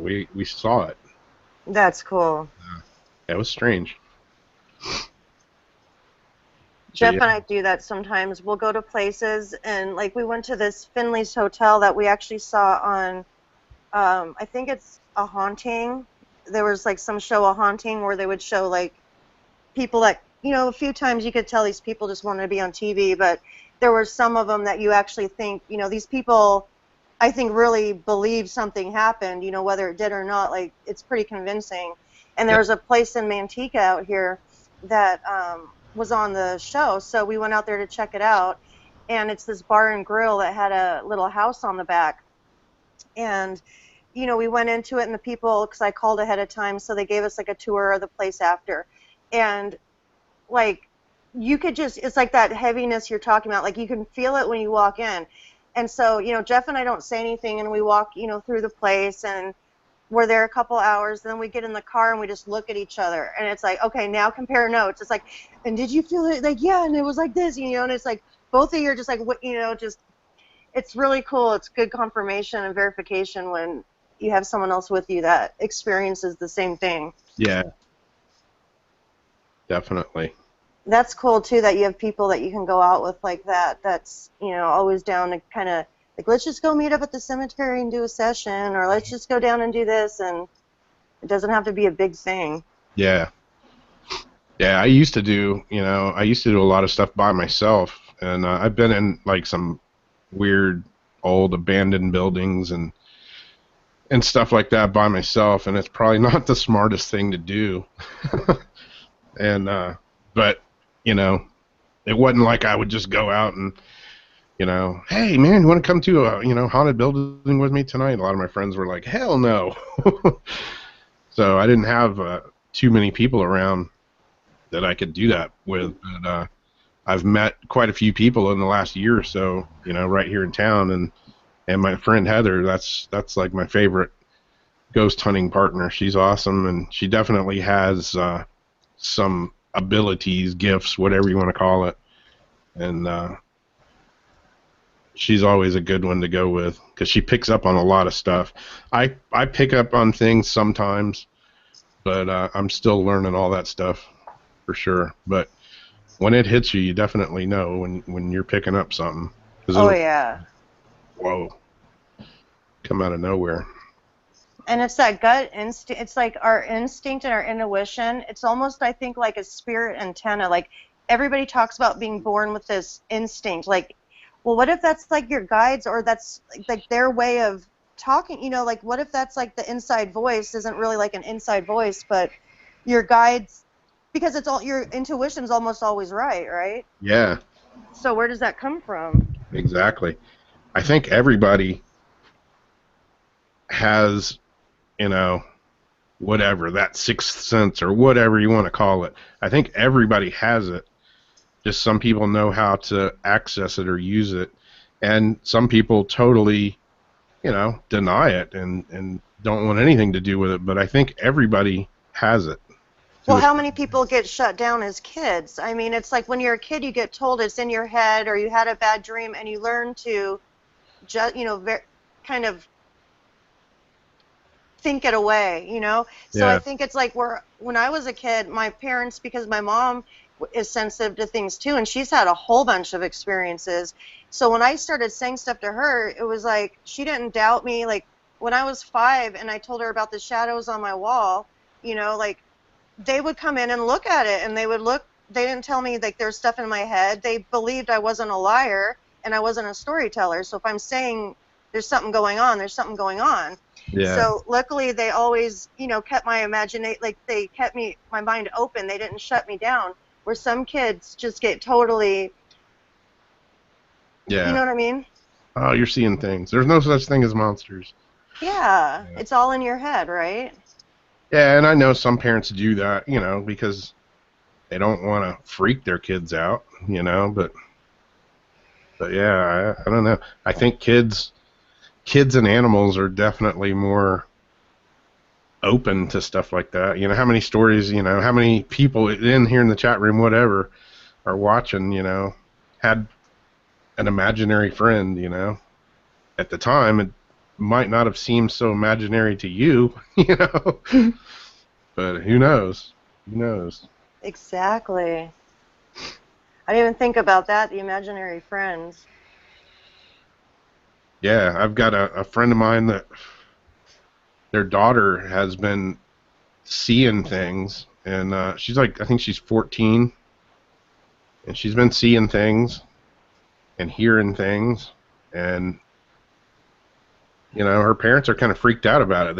It's not that they don't believe her, but that skeptic side of them, was like, they want to get her checked out mentally, And then not knowing how to handle it either. If it is something, it's like, well, what do we do? Like, well.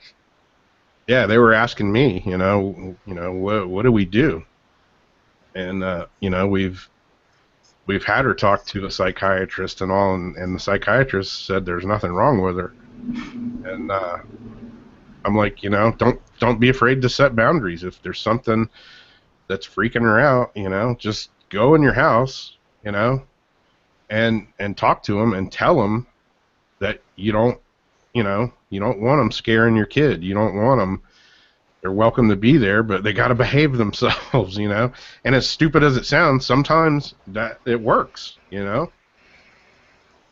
Plus, she's at that age of puberty, and I think stuff starts to come around kids more too, like when they're at that age, when they're going through all that.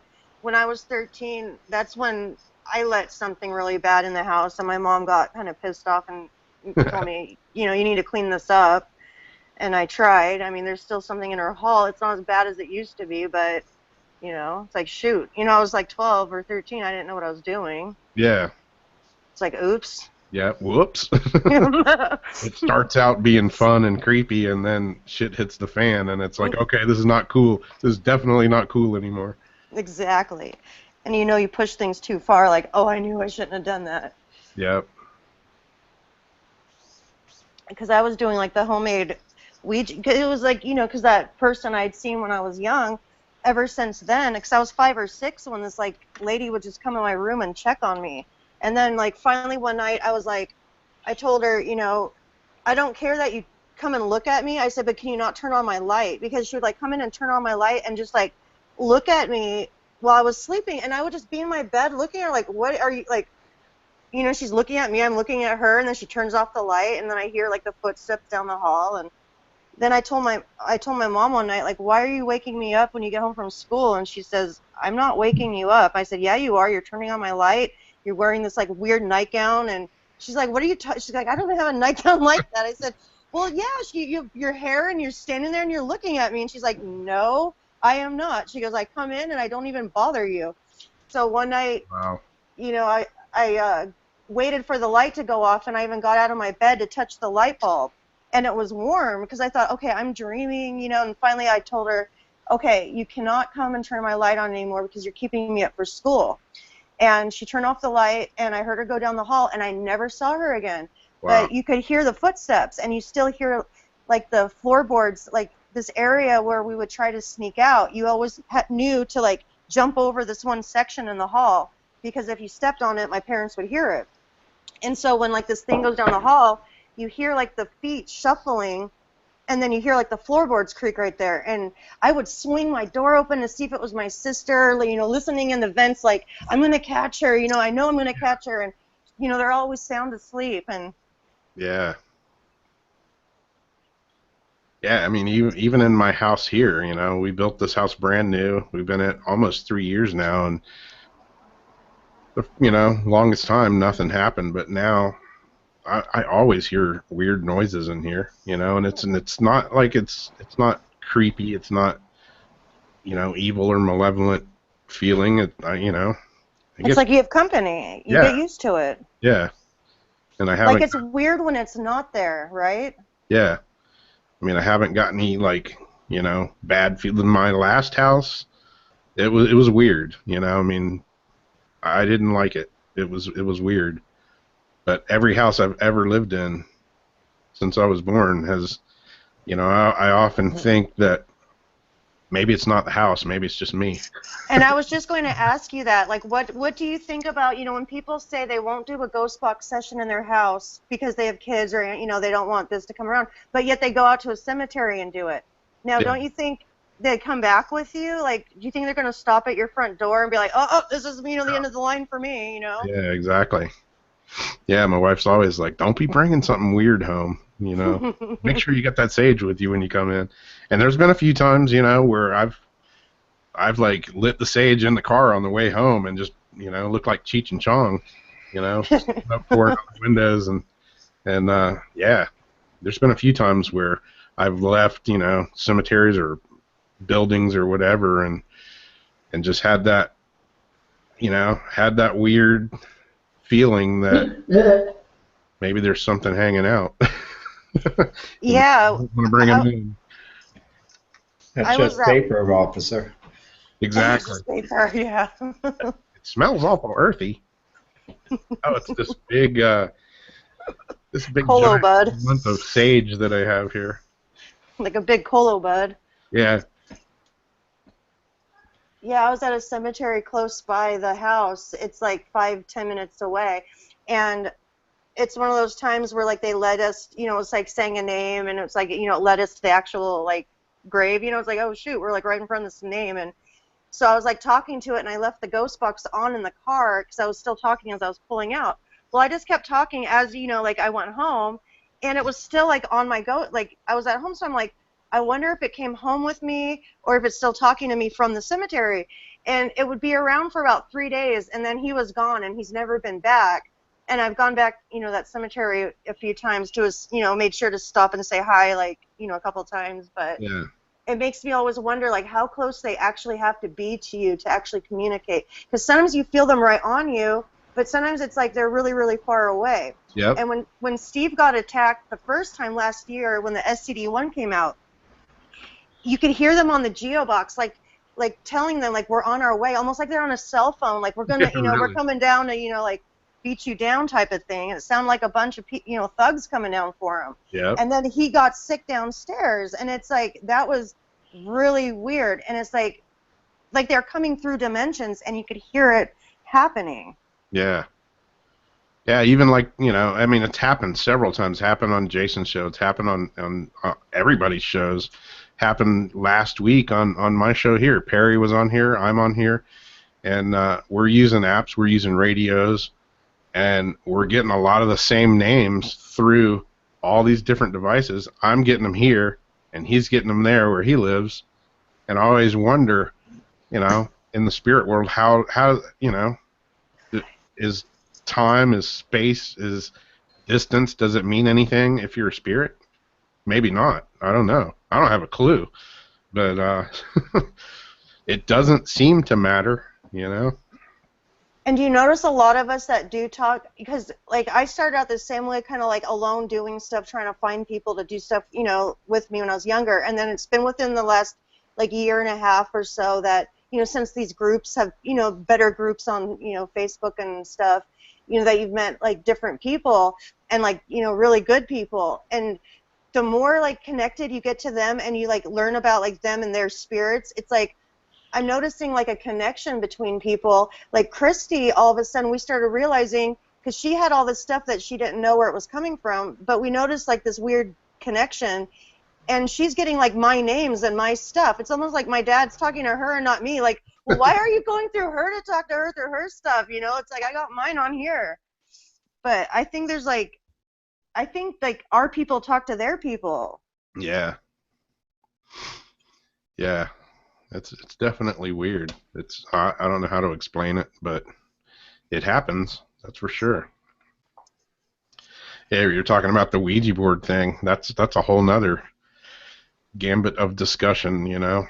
Some people love them, some people hate them, some people won't touch them. I had one when I was a kid, and my mom found out I had it, and she freaked out,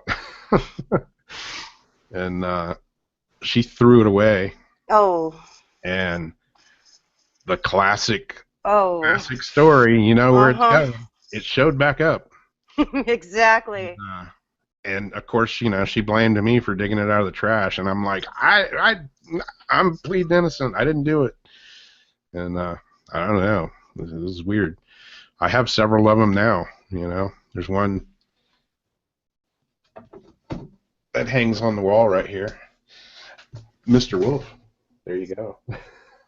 Oh, cool. See, I've made homemade boards since I was a kid. Like, I was little and would try to figure. So I did like even the things with like these pens, where you would line all these pencils up and like these cups and do these weird things. And, I still make these custom boards like with the, wood burner and the stones I find, but some people act like if you bring a Ouija board in, you just invited Satan himself to dinner, It's like, yeah. I mean, what's a ghost box, A ghost box.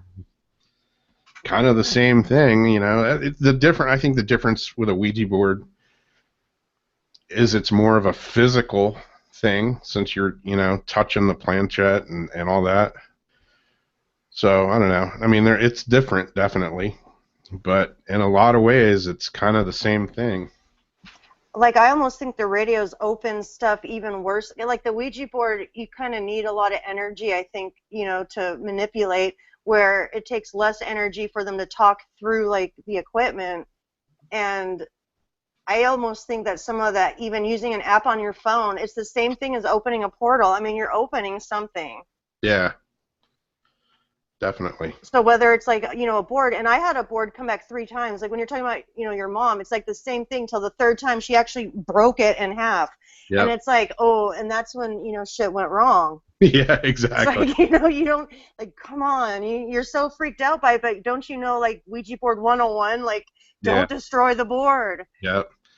Yeah, I want to get my friend Heather to come on, and she's got a couple insane stories involving a Ouija board, and I won't tell them. I want her to come on and tell them because they're just full on freakomatic weird stories.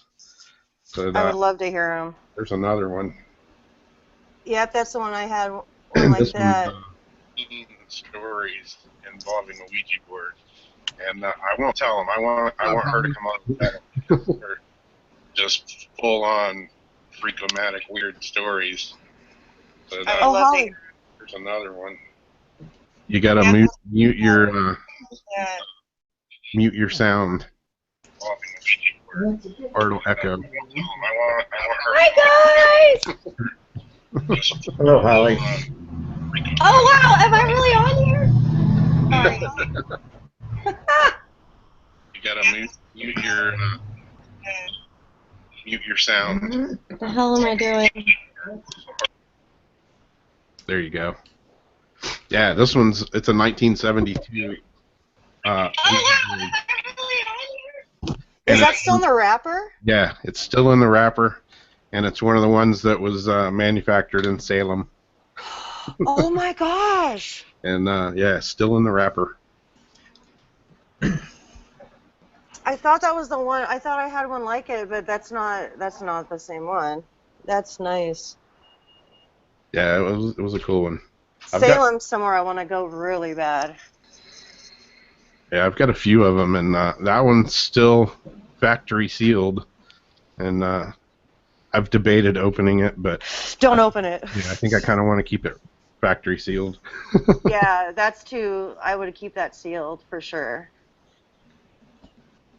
And then just get another one to play with, I used to collect action figures, and now I collect Ouija boards. Ooh. Would you buy 2? Like my dad, he always, he'd say like 1 to, keep, and 1 to fondle. Yep. And so, he'd always buy 2 of everything so he could keep 1 all wrapped up, and then he could play with 1. Yep. Yeah, I used to sell tons of that stuff on eBay. Had kind of a little side eBay business going, and I used to sell all kinds of action figures and weird stuff like that. That's cool. Everything, so you could keep 1 all wrapped up, and then you could... Still have quite a few of them packed away here, and a few of them out. Little side eBay business going, and I used to sell all kinds of action figures and weird stuff like that. Everything, so you could keep 1 all wrapped up, and then... Still have quite a few of them. Do you have a pair of headphones, Holly? Little side eBay business going, and I used to sell all kinds of action figures and weird stuff like that. Everything, so you could keep 1 all wrapped up. headphones on? Yeah. Try putting your headphones on, because we're hearing a bad echo. Okay. I can go get them.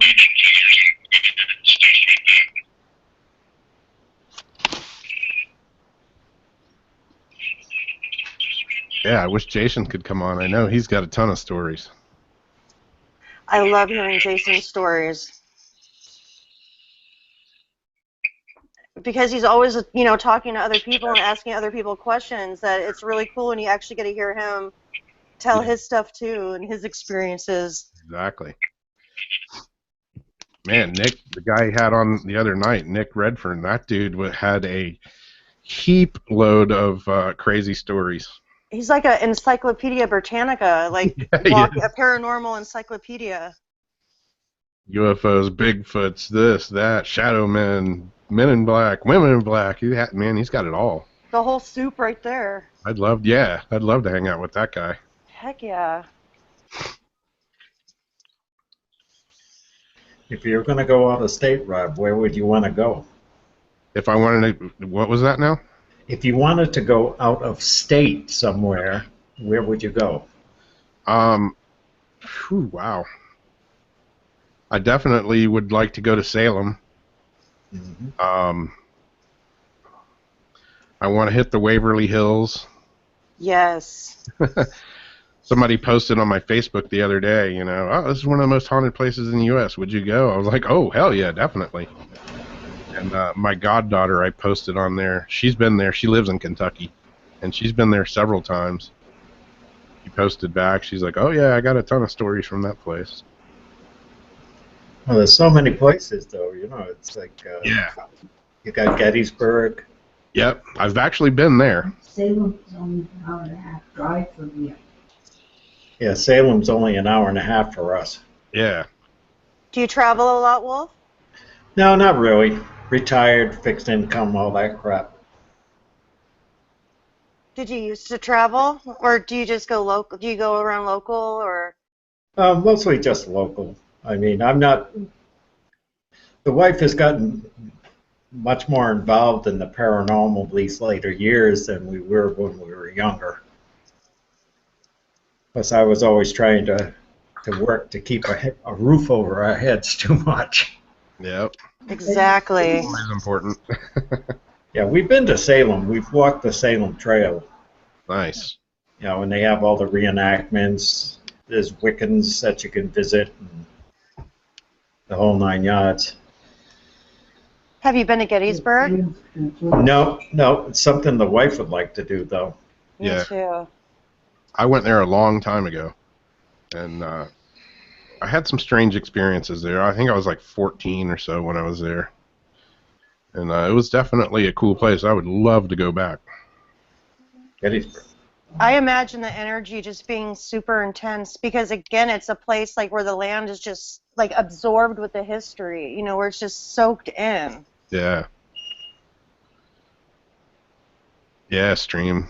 Waverly Hills, man, that place is, I definitely want to go there. Haven't ever been there, and been close to it a few times. I've been in Kentucky, and but I've never actually had the time to actually go there. And Aaron, yeah, New Orleans, definitely want to go there too. There's a lot of places I want to go to. Actually, when Lorraine Warren had that thing, I don't know, I think it was last summer sometime, and it was, you know, come see Annabelle, that event she had. When I saw that, I was like, dude, I'm going. And I talked to the wife. I'm like, we got to go. And I went online, and like, bam, tickets like sold out immediately. I was bummed. Oh. But yeah, I was wanting to go. I want to go see her museum, you know. Check out that would be incredible. Yeah. I think there's something good with everything. I want to go like just everywhere, and we do ham radio too. Jeff's licensed in his radio, so we do a lot of the radio days, and he wants to build this trailer, you know, this communication trailer with this antenna on it, and so we could travel around. And he drew out his plans. You know, he's been working on it, and he's going to make a little like nerve station for me in the back, so we could do our paranormal too. And I do rock hounding also. So whenever I go anywhere, it's like I Google, like, okay, what rocks and minerals are around? You know, what are the, you know, urban legends? What are the hot spots? And it's like I just want to do everything while I'm there. Yep. So I want to go everywhere. We just want to go. And now that there's all these people too, like, and the ITC, it's like there's people everywhere, like everywhere. You could just stop and see anybody and just, oh my gosh. Yeah. Yeah, I was talking, messaging back and forth to Angie Killam. I think I say her last name right. I'm probably murdering it, but yeah, we were talking, and she was like, you know, I live in Salem. Anytime you're here, you know, you got a place to hang out. I'll take you everywhere. I love Angie. I want to. We've been talking about doing ghost box sessions like through Skype, because she wants to go out to the places in San Francisco, like, you know, the cemeteries, and I want to go where she's at. So it's like, well, let's Skype each other from like these spots and see what happens. Yeah.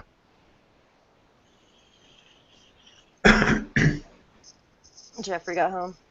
Yeah, Bobby Mackey's is another place that looks to be pretty productive in the paranormal. And what's that other one? The Lighthouse, I think it's called, where I've seen it on, which is the one, it was like an old mobster hangout, and then they have like still all these old rims and stuff, or kegs or something stacked in the basement, and people talk about like these rims being knocked over. I don't know if it's called the Lighthouse. Yeah, I know what you're talking about. I can't think of the name of it. Because I always get it mixed up with the Bobby McKay story, but it's another place that people go in there and they feel like this burning, stabbing feeling in their sides and stuff, and it's like, well, it's a mobster place, you know, and they would stab people. So I wonder, like, you know, if things are reenacting stuff to people. Yep. Yeah, who knows? Who knows? Places, I think, definitely hold different kinds of hauntings, whether it's, you know, residual or whatever. But yeah, I think there's definitely something to it. And that's why I want to go to, like, I still haven't been to Tombstone, but I've been out in the desert a ton of times, you know, critter searching and, you know, rock doing and motorcycle riding, but I haven't actually been to Tombstone. But, like, just the bullet hole still in the wall, you know, just certain things, and you can almost picture the smell and the wood, and when they have the artifacts and just stuff from the time period still. Yep. I really think all that hangs on. There's a Tour Castle out here in Monterey, and he's a poet, and he built this castle, like, you know, by hand. All the rocks and everything's indigenous to the area, and he wrote this poem like 50 years ago talking about when he passed away, like this stuff that he pretty much predicted, the stuff that is happening 50 years later, and like his deathbed is still there, the bed he actually died in, and he knew he was going to die in that bed. His glasses are still on the nightstand, you know, just stuff like that. Yep. And those are the places I think that just the history aspect alone is just awesome. Yeah, exactly. Yeah, it would be hard to say going out of state where I would like to go because the list is very, very large. You can pretty much, you know, just if you had a map of the U.S., you could pretty much just close your eyes and let your finger do the pointing, and there would be something cool there to go to. Exactly. Like when you're the kid, you spin the globe and just hit your finger on it. It's like, okay, that's where I want to go one day. Yep. Yeah. Yeah, I've been, I've traveled quite a bit, and I used to go to Costa Rica every year, and I've been to some places there. I went on like a surfing trip or to judge a surf contest or something, and I wasn't there for, you know, specifically paranormal stuff, but I've been in a few places there that have been really strange, and I had a couple weird incidents happen there as well that were pretty freaky.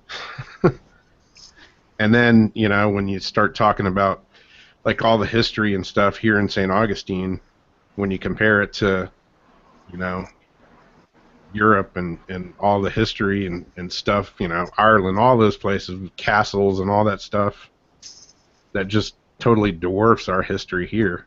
Oh my gosh, when I see some Anthony Mark's, you know, like these photographs and matte paint, like just it's almost like storybookish, and Yeah. and then you see these buildings. It's like, oh my gosh, that's where I want to go. Yep. Too. Yep.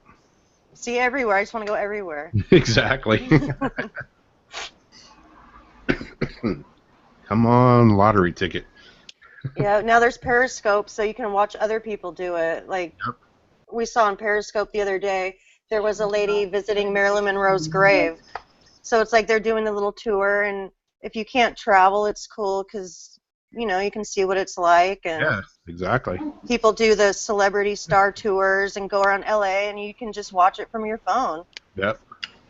Yeah, Rob, it looks like Jason wants to try and see how Edge works. Oh, cool. Oh, good. I want you to send an invite. Yeah. Let's post it in here. Did he download it? No, it's native to Windows 10. Oh, it is? Yes. Yep. So it's like a Windows app? It's a Windows 10 app? Right. It's kind of like having a cloud browser. Yeah. It doesn't use much of your... I was wondering when you said app. Yeah. Yeah, it's built into Windows 10. It's the Windows 10 browser. Yeah, and it operates everything. You don't have to have any ActiveX going on. You don't have to have any plugins for Flash or anything. It does it all for you. Okay. Where do you want me to send it to? Just no, send me the invite. Can I Facebook it to you? I have that open. Oh, Holly's got some good headphones. Oh, yeah. Yeah, she's got the big ones. Hi, guys. Hi. What's up? Holly Boo. Can you guys hear me? Yep. Yeah. Yes, we can. Oh. It sounds much better with the headphones. I'm so lost. You are? Yeah, it gets maddening when you got the speakers on. There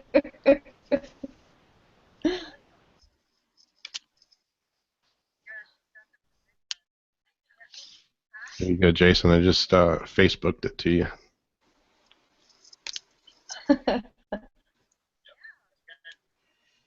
Okay, let me do that then.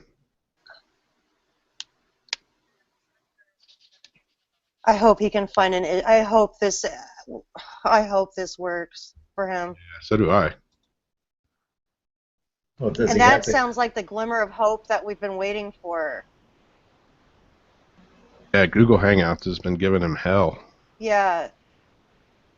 Like, honestly, when I started hearing Wolf talk about that, I was like, oh, that's like a voice from God right now. Like, I could not believe he just brought that up out of nowhere. Like, Paranormal soup. We've been going crazy for it. Paranormal soup.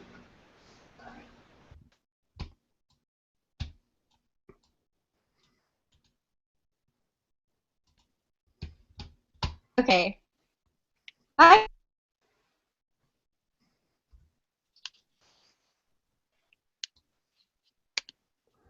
All right, Jason, there you go. I emailed it to you.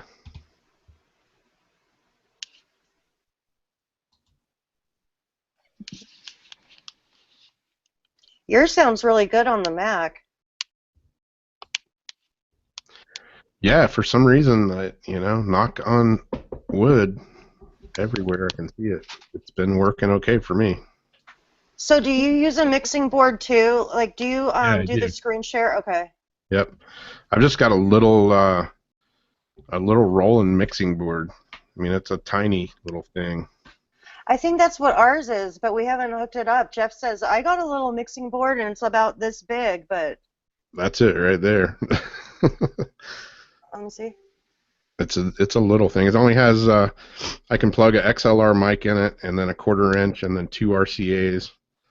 And so it's kind of, I don't know, sort of a 3-channel. It does the job. Yeah, it seems to work okay.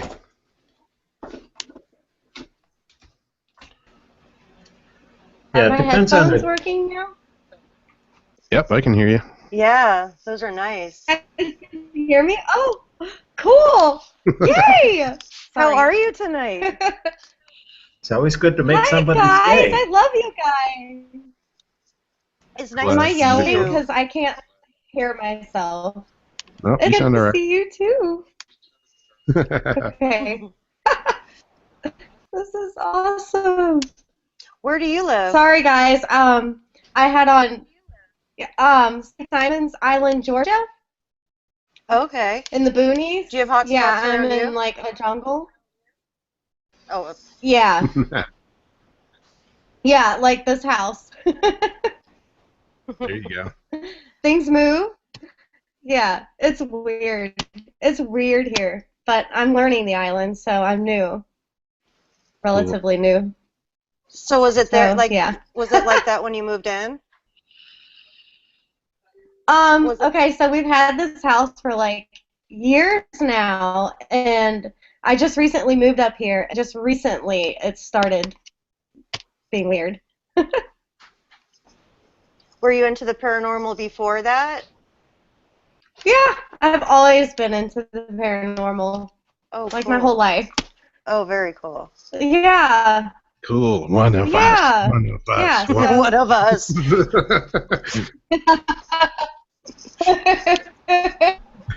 yeah, this is so awesome. Sorry, this is my first time being on Hangout. I have no idea what I'm doing. You are doing awesome. Yeah, my ghost box was saying Holly's name a whole lot last week.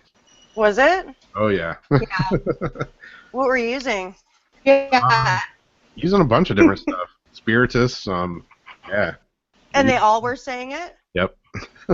See, that's validation. Yep. Yeah. Yeah. That's why I like had wanted to use- check. Sorry. You had to check? I had to check her that like one of my friends was like still alive. It sounded voice, but he is so. Wow. I was I just going to noticed- say that I was wondering whether Jason had the Hangout plugin. Yeah. See, installing plugin. Yeah, if you don't have Chrome, it's not built in. Yeah. What do you Somebody have wants have to it? say hi to you guys. Hi guys. Hi, puppy. Puppies are always good on cam. Yeah, they are. Yeah. My two guys are sleeping down over here. I don't know if I can get a shot of them. Oh, you've got dogs too? Yeah, I got a couple of mini schnauzers. Aw. Yeah, they are. Oh, I love it. I do a show with a person called Valander on YouTube. We call it vaping like cats and dogs. He has cats and I have the dogs. And we try to get them up on the cam as much as possible during the course of the show. There you go. I It's love fun. it. It's fun. My cats are little photo bombers. They just seem to know that I've got cords and things coming from me, and they fly across my lap and Yeah, make their appearances. Same thing with Valander. Every time we get on, it's like he's a cat magnet. Everybody comes to him, and they got to climb all over him. They got to play with his mic. They got to do this, that, and the other thing. I love it. I love it. It's entertaining. You know, it's all part of the show. Uh-oh, stream's hearing a whisper. Yeah, you've been mentioning I was that. hearing that earlier too, and I thought it was audio playing, but it wasn't. But I hear something in the back too. Yeah. Yeah, I know I've been on several live shows. I hope it's not my house. No, I don't know. But it's been like a little voice that's been like continuously talking underneath us. Yeah, who knows? I've been on several live shows, and every once in a while somebody will be like, shh, listen. Now we have to wait and see if Jason has a Gmail account so that he can sign in. Yep. I'm sure he does because he uses YouTube, so I think he'd have to have Gmail for the YouTube. No, YouTube has its own account if you want it. Oh, you can? Yeah, I'm signed in under a different account. Oh, so he doesn't have to connect with like Google Plus and everything? Well, I think I had made my account on YouTube before it was acquired by Google. So that's the thing. Once you get that Gmail account, there's so many things attached to that. Yeah. At least for me, it's like, and if you like Google yourself now, oh my God. Yeah. That's scarier than ghosts. Exactly. Yeah. I have like a G and like 3 U's now in the Google of just stuff. Well, that's just like Facebook. There's so many places now that say you can sign in with your Facebook or you can sign in with your Google account and things of this. Or your Twitter. Yeah. And, you know, before you know it, you're linked to everybody. I don't like the third-party stuff. I try to keep that stuff as separated as I can. When they start having you just log in with this and that, it's like a lot of these third-party people, you don't know who they are, and then you're giving them pretty much access to everything. And if it's in anything attached to like Gmail now, then it's like the stupid Pokemon crap now. Yep. People know it's the little Pikachu is spying on you, and basically you catch the Pokemon and it's like Pikachu because it's peeking at your stuff. Yeah. And we're the idiots that are just like feeding the stuff to everybody. Exactly. That's what you got to do next, Rob, is you've got to get that app. Yeah. I didn't even know what the hell that was. Pokemon Go. And then when you go out on one of these trips that you take, you know, bring up your cell phone and see if they play around with the Pokemon on the screen. I didn't even understand what that was until 5 days ago, and then I find out there's like this epidemic. Oh yeah, it's rampant. Like people are getting obsessed, like addicted, obsessed by it. Yeah. Yeah, people kept messaging me, you know, Pokemon Go, Pokemon. I was like, what the hell are you talking about? Yeah, and it's so ridiculous. It's like they're just photo imposing an icon on whatever you're aiming your camera at, and they're like they're reading your email the whole, you know, it's like, why? Like, and it's that addicting and fun, like play Angry Birds or something, you know. It's yeah, well, Valander and I were talking about that Sunday during our show, because one of the things that he's into is he makes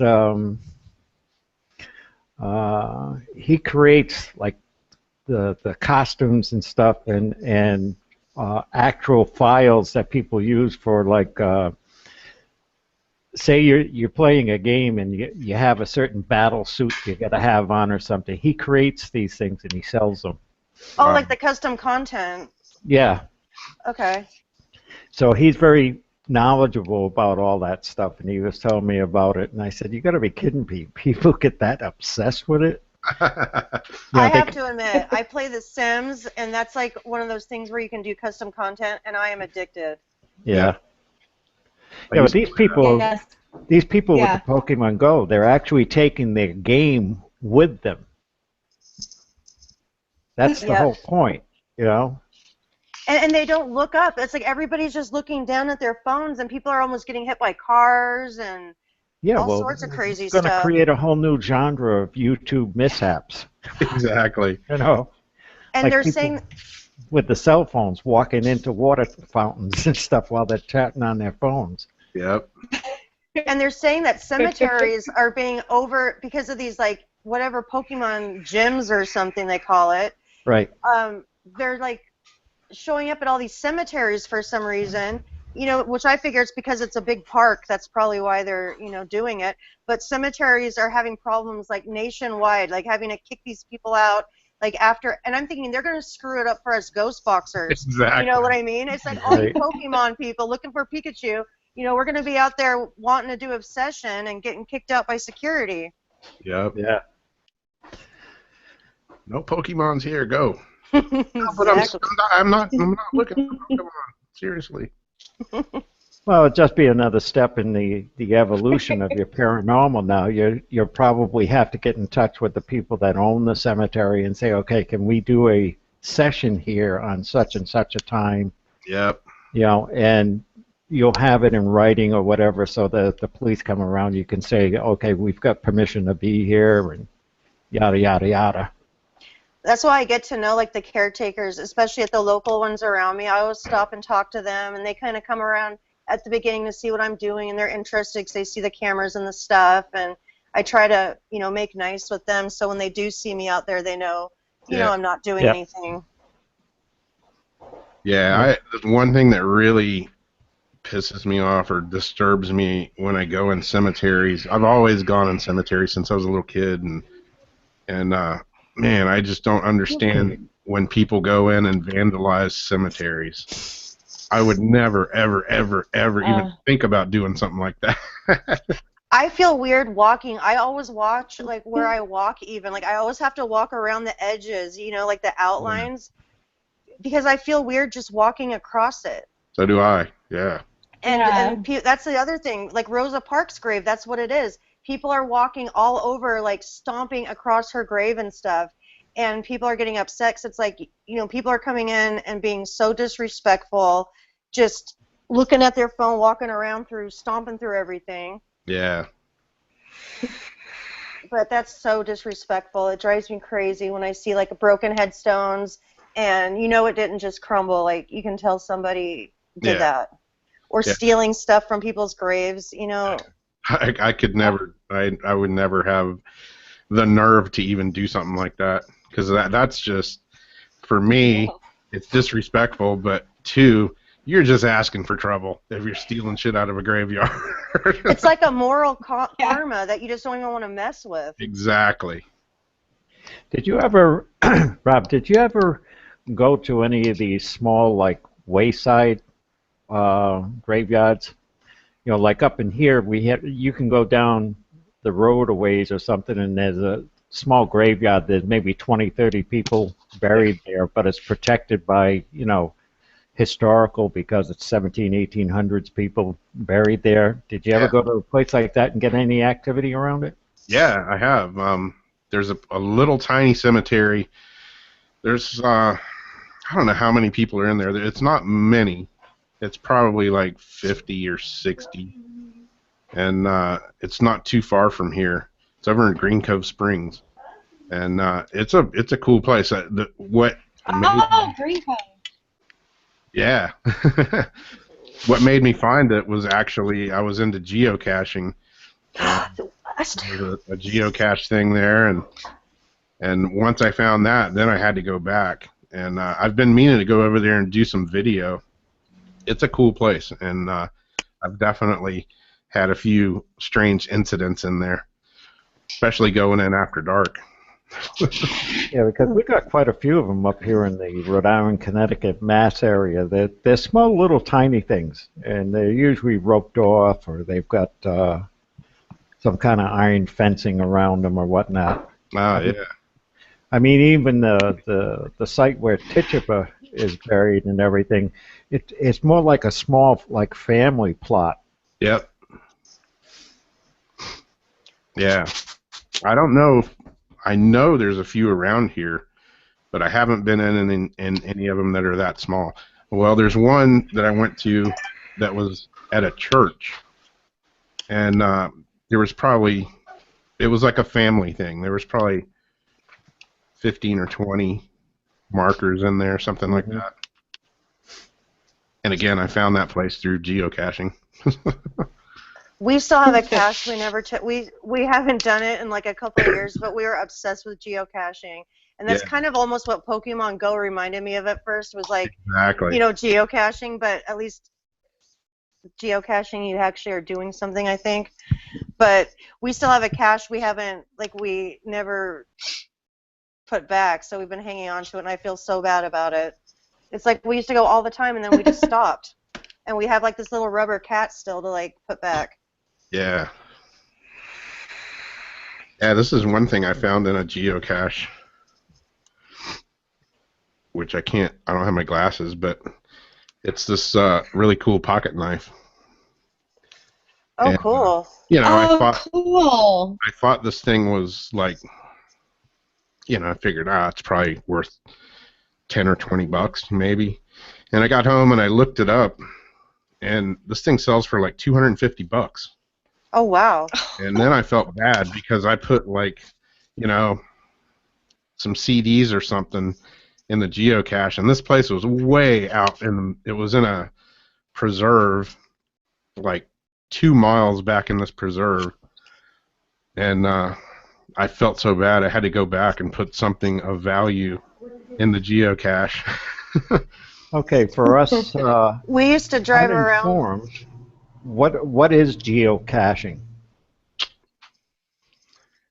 It's basically it's a game that you use GPS, and it's basically like GPS treasure hunting.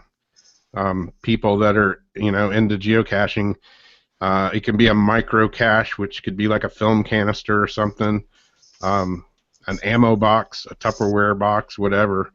And you go on the geocache site, you log your finds or whatever in there, or if you're placing geocaches, you log those, put the GPS coordinates to it, and people go out and find them.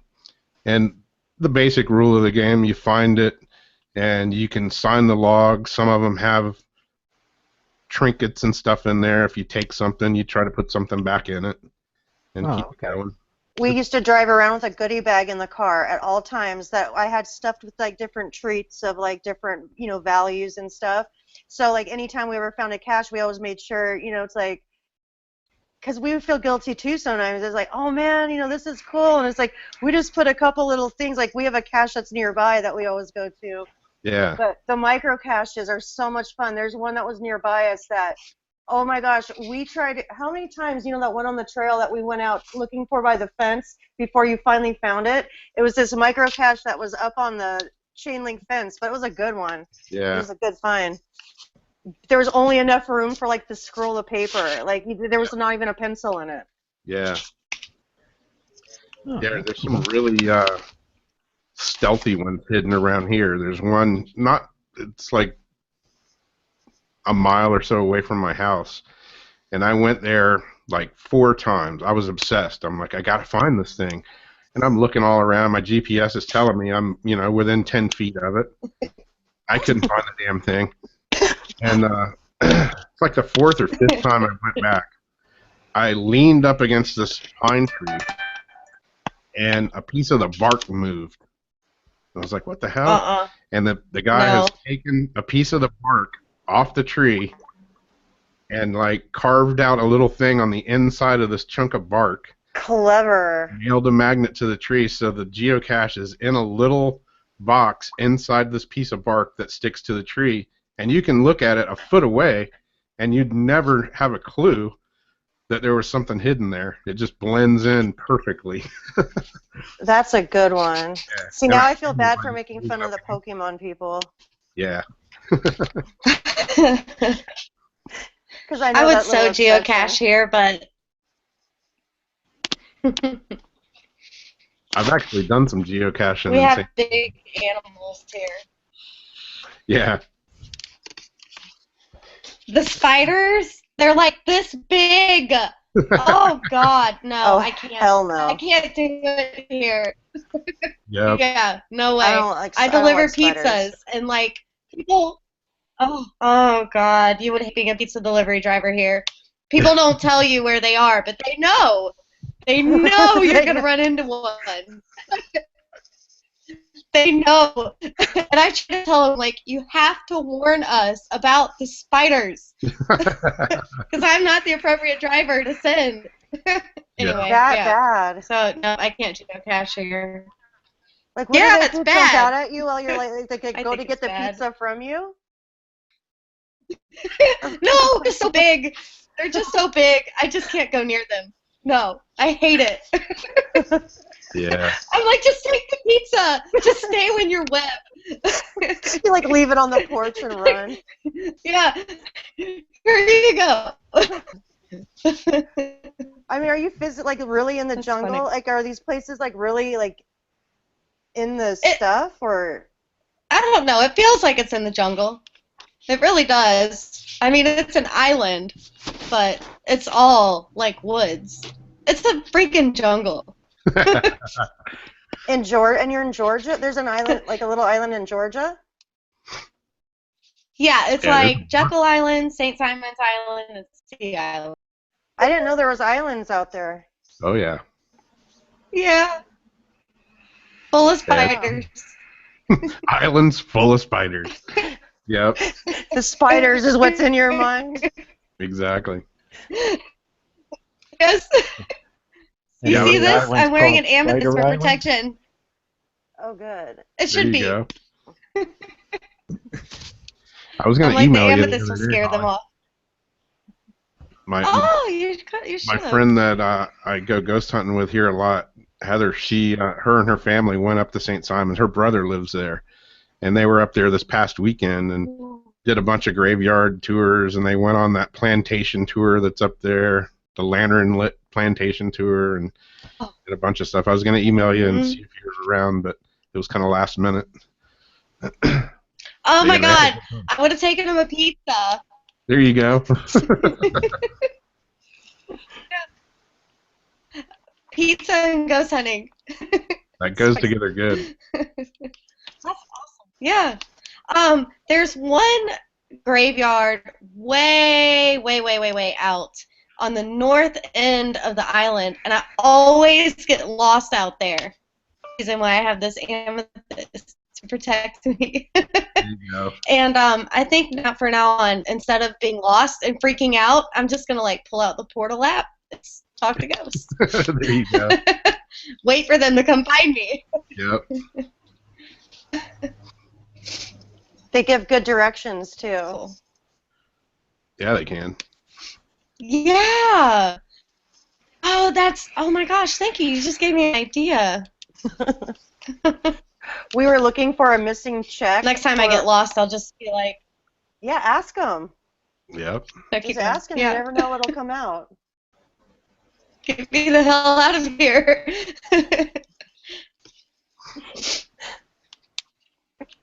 Yeah, speaking of geocaching, I went geocaching with one of my good buddies, and we hid this geocache, and it's actually still listed.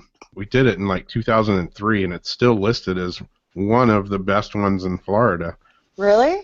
And it's way out in the middle of the woods. It's in this preserve area, and it's like way back in the woods, and you have to do it at night. And we did it all with glow tacks. So you have to go at night. You have to use a flashlight, and you're in the woods full of big ass spiders and everything. No. You have to find your way there. You know, you can use your GPS, but there's certain parts of it that you pretty much have to follow the glow tacks. And we set it up in the daytime, and we're coming out of there just before sundown, and we come out, and my car's gone, and it was like, dude, where's your car? Dude, Are you serious? Yeah, and called my wife, and I'm like, dude, the car's gone, and she's like, what? Where did you leave it? And I'm like, I left it right here. She's like, how the hell can the car be gone? I'm like, somebody stole it. I don't know. It's gone.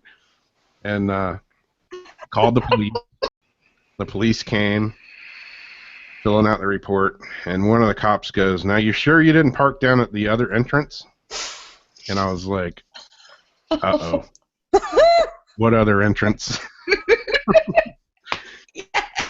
Yeah, you know where that went. I was going to say, you got jacked while you're looking for a cache. That'd be so screwed up. Yeah. That is my car was at the other Did you find your car? Yeah, the cop went down there. And he comes Did and they calls give on you a the radio. sobriety test? Yeah, he's like, is it a little red Escort with kite stickers all over it? And I'm like, yep, that would be mine. The one cop is like, They stole it and parked it over there. yeah. The one cop's like, now let me get this straight. There's two of you. You both have GPSs. You don't know where you left your damn car. That is funny. He's like, you ever know how a taser works, son? And at that point, I was like, dude, if you want to hit me with the taser, I give you full permission. I deserve it. I deserve it. Oh, that was funny. Yeah, I'm sure at the station that night they had some good stories to tell. Yeah, you should have seen these two dumbasses out in the woods. Did you say crying? Did you just say crying? Yeah. I did. Yeah, I felt the big ears come out of my head, you know. Yeah, They make you walk a straight line down the side of the road. exactly. We left breadcrumbs off us, but the animals must have ate them. Yeah. Yeah, behind me, stream. I That wish blue Jeff thing. could have just heard that. He's going to have to listen to that back. That is funny. Yeah, that was a definite dumbass moment that I can't believe I just shared with everybody. Did I say that out loud? Yeah, stream, that's Did you cry? Were you crying though? Did you cry? I was kind of freaking out. I was bummed my car was gone. I'm like, I that's know, the first because time it's like somebody then you're stole my car. stranded. Yeah. Then you're like completely stranded, especially if you're out caching somewhere in the middle of nowhere. It's like, well, now what? Like your whole car's just gone. You know, and like I didn't know there was two entrances to this place. And there, you know, there's a well, like an old timey well with a freaking pump well, and both of these entrances. I mean, you could take a picture of them and they look identical. So I'm like, yeah, I parked right there by the well. Yeah. Wait, they each had a well, even? Yeah, they look identical. Whoa. Same See, fence. I wouldn't feel stupid though if I was you. I wouldn't call it a complete dumbass moment. No. Just Two a of us halfway with dumbass. two GPSs. That's funny. And then like, where's my car? Like, you know, where's my phone? Yeah. Find my phone. And of course, we're talking to one of our friends that was also into geocaching. My buddy's talking to her on the phone. She lives in Alabama. And she's like, you guys are retarded. And of course, you know, like minutes later, it's all over Facebook. Of course. Well. Oh, that's great. Next time, let the other guy drive. Exactly. He was just as confused as I was, though. Like the blind leading the blind. Yeah. Oh, with GPSs.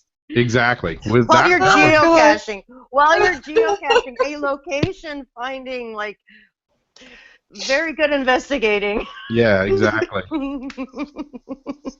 That's what, yeah, when the cop was like, okay, let me get this straight. There's two of you, and you both have GPSs, right? Yeah. We rode the short bus here, I'm sorry.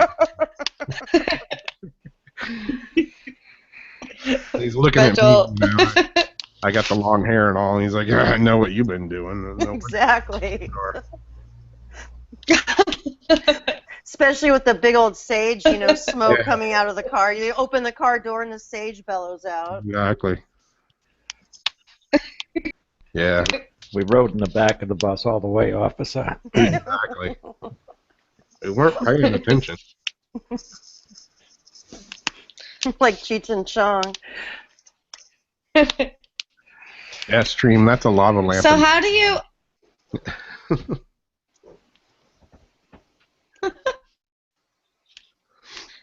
So I would like, I don't know if you guys want to go with me. So do I mute, turn the camera off or something? What do I do?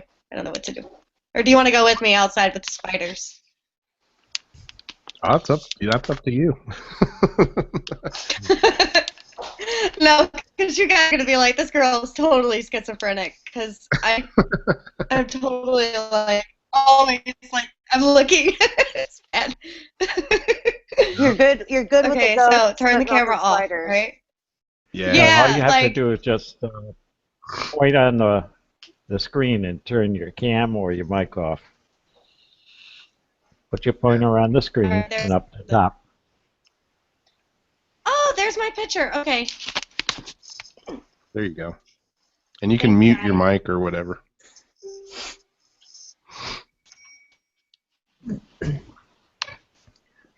Uh-oh, you've seen another small light flash behind me, and it's not the lamp, huh? Oh. I see that too. That little white. It's like up between the blank spot between whatever that little skeleton is hanging, and that little shelf thing. That little, what is that, Darth Vader head or something? On the wall? Is that a ball? Yeah, there's like a white light that was just flicking on and off right there.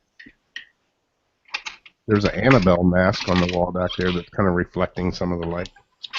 But it was like this little white light all of a sudden. Oh, really? Yeah.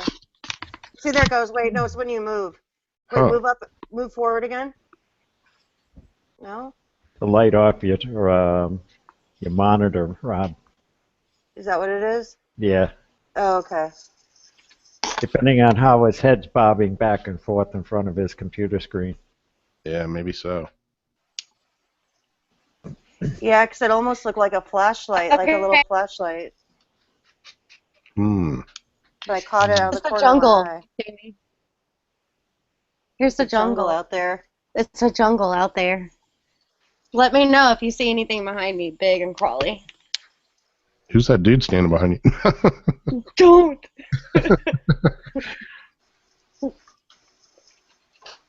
Yeah.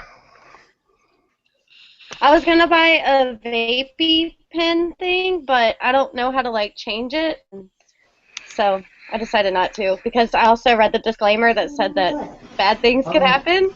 So What bad things? Like what?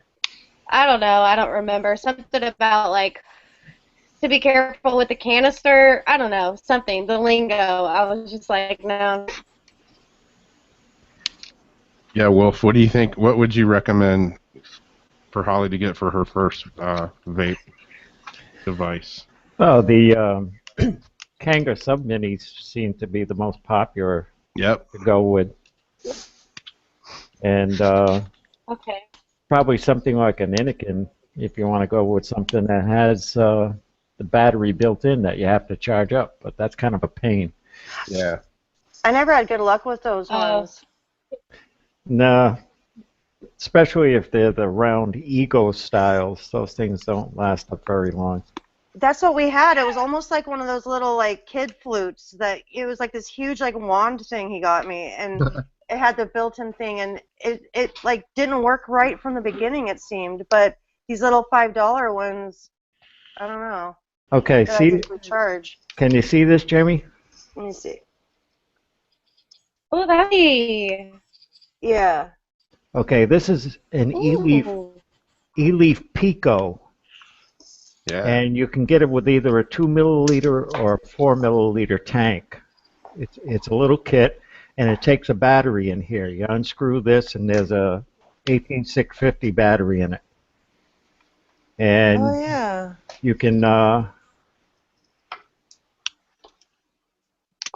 can change the wattage in it, the power in it, depending on what kind of vape you like. And that's an 18650 battery. That's what's inside it. And oh, cool. They run about $40, and then figure in, a couple of bucks or so or whatever for batteries. They usually run about $5 or $6 for like a Samsung or an LG battery. And you can charge up the battery in the unit, but usually best once you start getting involved with devices that use the batteries, you should get yourself a charger that'll charge them outside. That way, while one battery's charging, the other battery's in the unit so you can continue the vape. Got all that? Yeah, like this one. Vape 101. Yep. Yep. This one is, has a 18650 battery in it, which is right there. And you can take the battery out and charge it, or you can plug a little USB cord in right there and charge it right there as well. Yeah, some of them you can actually be plugged in and vaping at the same time. Yep. Right at your computer. Yep. Yeah, the little one I just showed you, that's what the wife has, and she has a couple of them. One of those. Yeah, I got a. We're going back into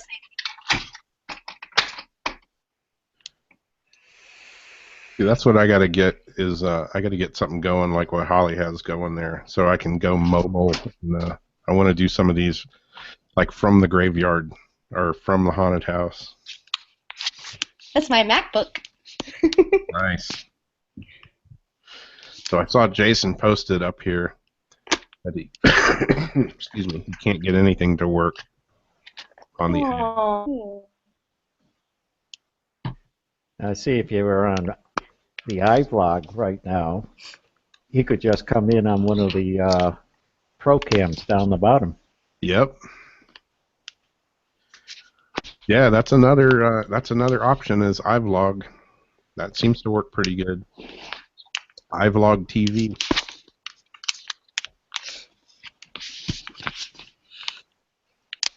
Yeah, I went on Blab today and it worked, but it didn't work flawlessly, that's for sure for me.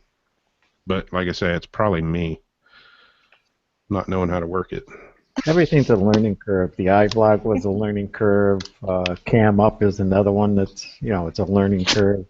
YouTube, you got to really have a little bit of power to really be doing anything good on YouTube.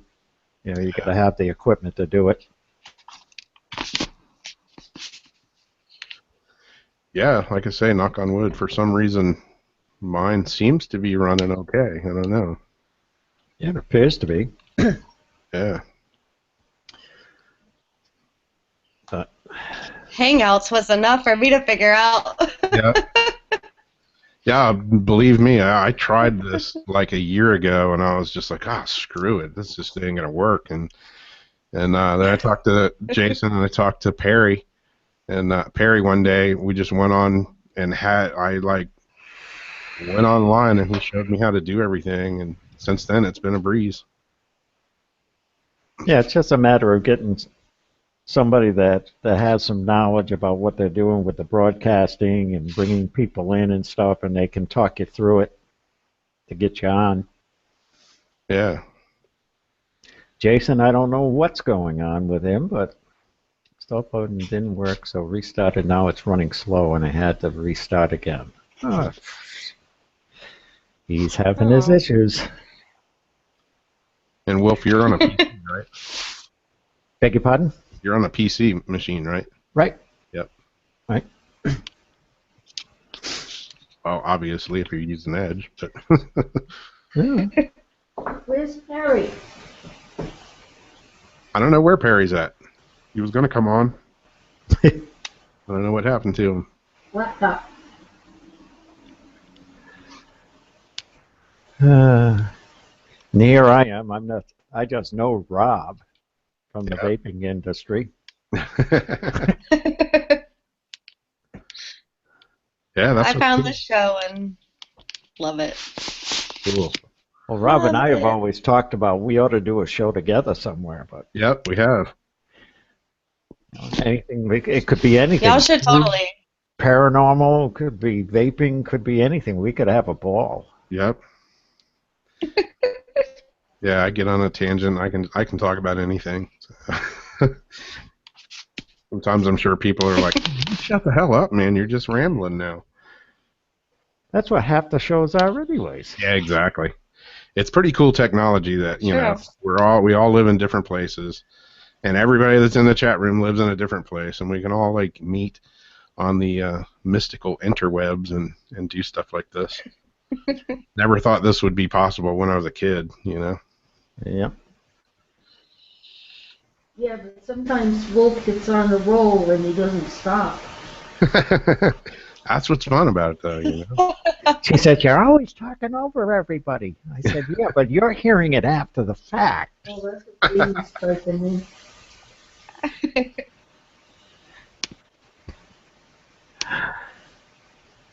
Yeah, may happen. Yeah. Did we lose Jamie? Yes, I think we did. Yeah, maybe so. Oh. Can't remember if she was mentioning something. Either that or one of the chatters were mentioning they're having thunderstorms going on in their area. That knocks a lot of people off right away. Yeah. I think my first live broadcast that I did, 3 weeks ago or whatever, it was raising hell outside. It was thunder and lightning. I was like, yeah, this might work, this might not work, because usually here, the power will like blink or something, and if it does that, then my computer goes down. And Yeah, so far, hasn't done it. Jamie said her phone died. Thankfully. Actually, I've just basically just started getting involved in casting and everything about 6 months ago. I wasn't it about 6 months ago? Yeah, about that. Yeah. When we discovered that I looked like Robert. Yep. And he still hasn't brought me on. Yep. Yeah, Robert's the guy that I do my vape show called Beyond the Fringe with. And, yep. You guys could be brothers. Cool. Better looking. So Rob and I have to have kind of like a pact going on here that, what stays off of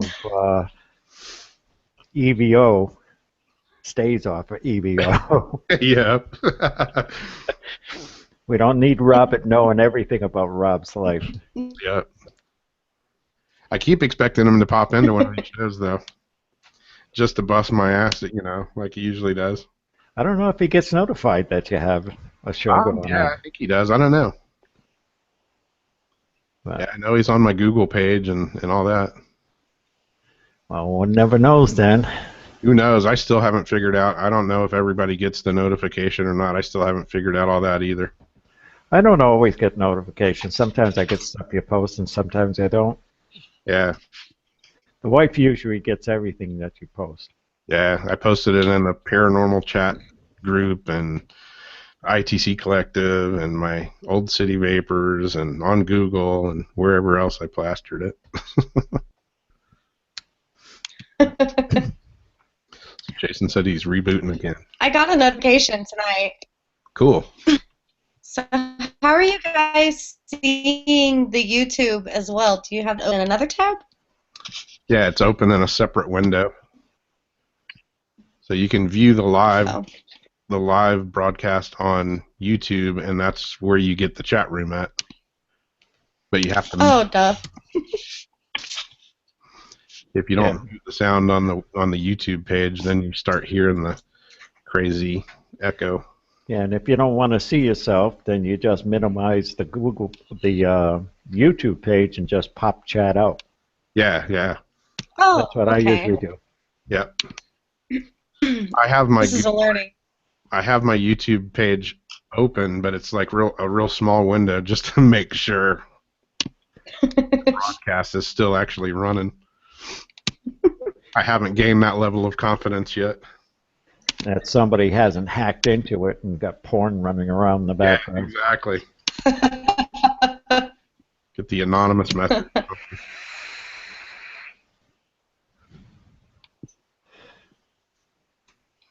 Oh, dear. Yeah, it's so much fun. Who knew this could be all that much fun? This is cool.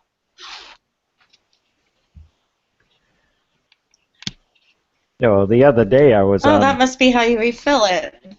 Yep. Yeah, on this particular one, it just it's a top fill. Just open the top, fill it up. Put it back together. Yeah. Easy peasy. Oh, cool. Whatever you've heard about vaping, Holly, don't believe a word of it. Yeah. Okay. Yeah, you see news stories, that stuff blows up and all that. I've never had anything like that happen. And believe me, I've done some dumbass mistakes with my gear. We all have at one time or another. Yeah. Be in the car and throw it in the console and cruising down the road, and in between songs I hear and it's like leaned over on the button just firing away. Yep. Just for some FYI, the batteries that are inside here are exactly the same batteries that are inside the laptop battery. If you were to take the battery apart, there'd be 4 or 6 of them. So, can they blow up? Yeah, just like your laptop battery can blow up. Yep. You misuse it or do something dumb with it, it's going to let you know you did something dumb. Yep. You know, don't put a common sense comes into play. yeah, don't throw a bare battery in your purse with your keys or change or something. Or put it in your pocket. You know, you short it out. It's going to let you know. Yep. Yeah, All of a sudden, your put pocket. it in your car or something, you know. Yeah, don't leave it in a hot car in your glove box or something. Yeah, exactly. Okay. You came to the right place if you want to know anything about what's going on with vaping. I've been doing it for a couple of years. Rob's been doing it for a couple of years. Yep. You know, the safest thing to do is get a hold of something that we call regulated. It has all kinds of safety features in it. You can't short the battery out. You can't put the battery in upside down. It won't work. Yeah. So, Okay. okay? I have more confidence now. Thank you. You're welcome.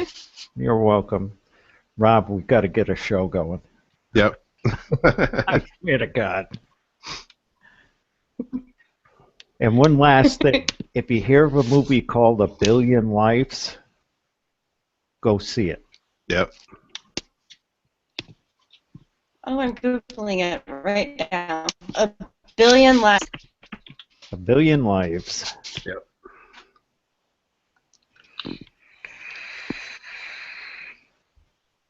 Okay, enough of taking over your show, Rob. What's next? You're good to go. Well, he did ask for a Google Hangout. Hey, yeah, I threw it out there, man. I like when people come on. Takes all the pressure off of me. Yeah. I don't have to do all the talking.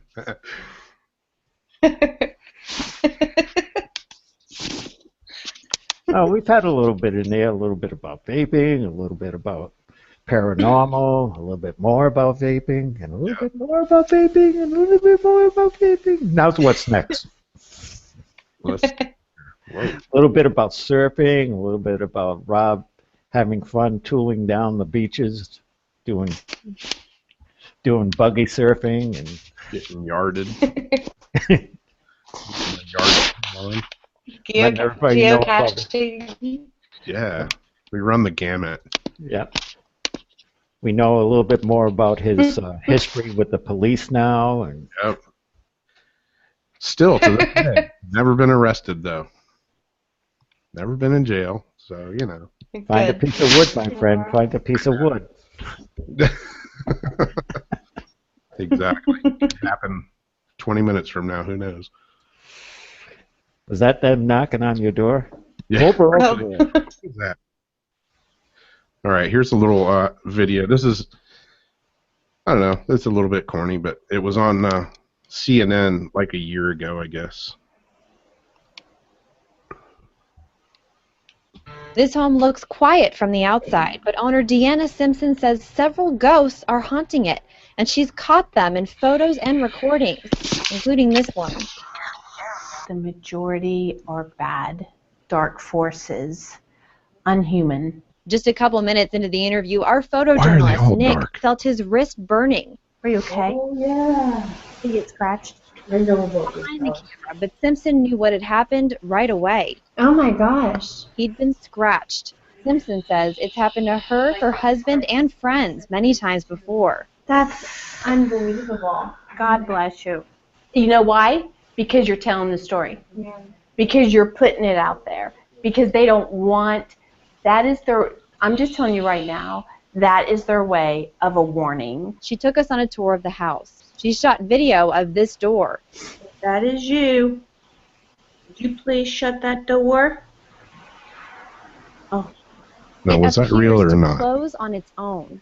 You want to scare me so bad? Show me. Shut that door. Go ahead, shut that door. Acting. Oh my gosh, I about fell to my knees. I trembled because as soon as I said it, you never think that's going to happen. I don't think so. These orbs on this stairway behind the door. It leads up to the master bedroom. This determines whether I sleep upstairs or down. This part of the master bedroom and bathroom is an area where we've seen a lot of activity so far, and both Simpson and her cat have been pushed down these stairs before. While we stood at the top of the stairs, Simpson recorded on her cell phone camera. She was hoping it would catch orbs, but it shows something else too. It looks like a hand. Oh! What? Did you see that? Simpson says it looks like someone she's seen before, and it's not a ghost. It's a demon. It's been seen in the basement. When it came on me, I couldn't breathe. I couldn't scream. I couldn't move. So far in this house, Nick has been scratched. I've been touched and pinched. We've seen strange lights on the walls and heard noises, and we haven't even gone down to the basement yet. So where is the place where you saw the Shadow Man picture? This photo was taken with a deer camera in the basement. This That's kinda picture freaky. right here is the Shadow Man. He's about 7 foot tall. Simpson says she's scared by what's happened, but she and her husband have lived in this home for 7 years.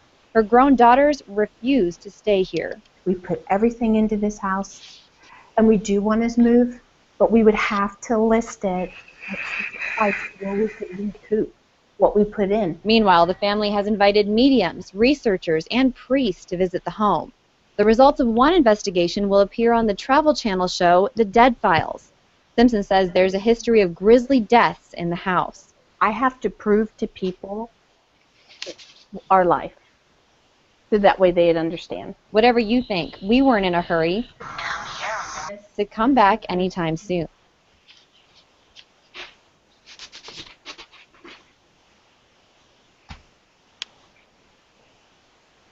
So who knows? Don't go in the basement. Yeah, really. Yeah, you know, when you see the door closed like that, I mean, that's pretty easy to fake, but, you know, then again, it could definitely happen too. Well, it seemed like the door was just starting to move as she was asking the person Yeah. to close it. So that's why it doesn't appear like it's really happening. Yeah. And the weird Shadow Man figure, who knows? That's kind of freaky. I've seen that. I had an apartment in Lincoln, Nebraska, and I was at a party, and I had a friend walk me back home. It was just like a block away, so it wasn't like that far away. And there was nobody in my house. What you ask them to do. And when we got outside, like, to the parking lot, so there was, like, the big window and then my door, and we were standing in the parking lot facing the window, and we saw the Shadow Man, like, run. And he was like, oh my god, the guy turned white as a ghost. And I was like, oh yeah, that's my roommate. Oh, sweet. I don't know what it was. Yeah, and like in one spot, it used to always smell like sulfur. And my dad said that because it was like built 6 feet underground, that it might be like an Indian burial ground. And that when they used to, I guess, desecrate the bones, they would burn them and the smoke would go up into the air, and that was like their soul going to heaven. I don't know, something. And so he was like, maybe, just maybe, that was like an Indian burial ground. I was like, I don't know. Yeah.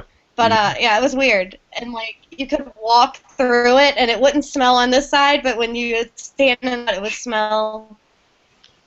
I don't know. Anyway, it was weird. Yeah. Yeah, who knows? Who knows? I know there's a lot of Indian burial grounds right around here where I live. And they definitely have some weird mojo to them. And actually, you know, I've mentioned this before in other shows. There's several places here, like anytime the city does any kind of excavating or, you know, that, well, we got to repair this water pipe or whatever, they start digging up the road, and next thing you know, they're finding human remains under the streets.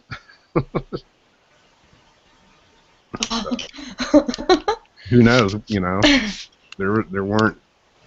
Who knows where people were buried at? You know, way back in the day, there wasn't, you know, designated, you know, burial grounds. I mean, somebody died, you just buried them out in the backyard. Yeah, and they always seem so shocked that they did find something. And it looked like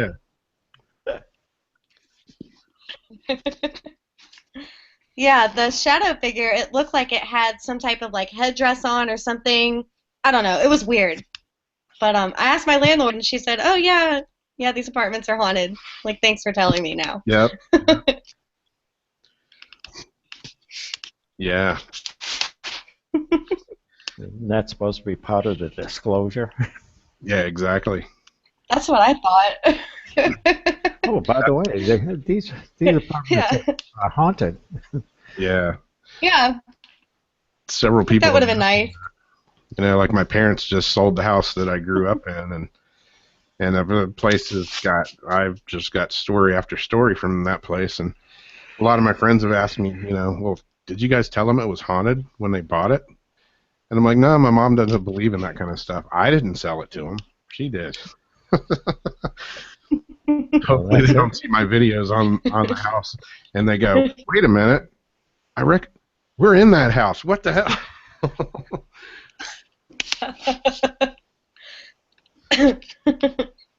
Yeah, but they just follow you around, Rob. They've already left with you. Yeah. Yeah, and yeah. Like, I moved out of that house and I got an apartment over at the beach when I was like 17 or so, and I moved around to a few places, and then I ended up moving into a little cottage that was literally like a half a block away from the house that I grew up in. Same thing. There's weird stuff happening in there all the time. So yeah, I'm pretty convinced that it's either one of two things. Every house I've lived in is haunted, or they just follow me around. So I'm good with either one of them. Probably. They probably follow you. I think so. The mirror message in the steam that says, "We found you." Exactly. Didn't give you a clue. Yeah. Exactly. You know, my grandparents and my mom. That would be so creepy. Yeah. My whole family, that part of the family, has always been really religious and never really, you know, anytime I had questions about stuff that would happen. I mean, my mom and me, stuff happened to us in that house that was just mind-boggling, and she would always explain it away somehow. And but yet, my mom and my stepdad also had a name for the ghost that they said didn't exist. So I don't know.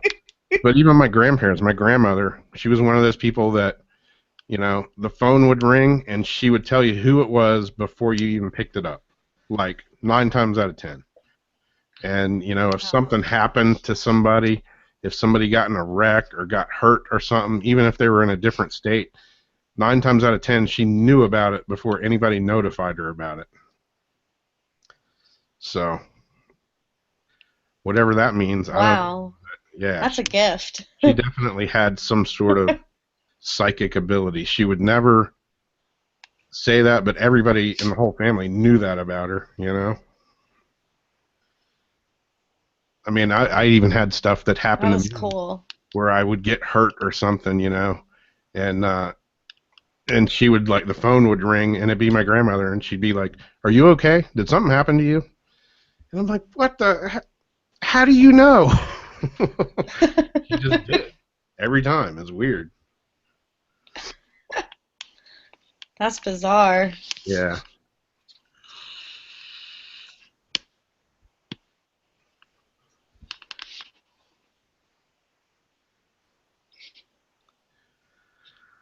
I was looking back through the chat to see if Jason ever got his machine going.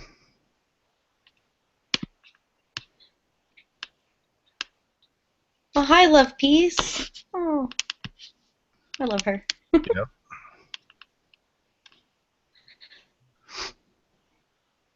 Yeah, I was watching one of her. I have a lag. Do you? Sorry. Yeah, I'm trying to play with it. If I go away, sorry. I'll be back.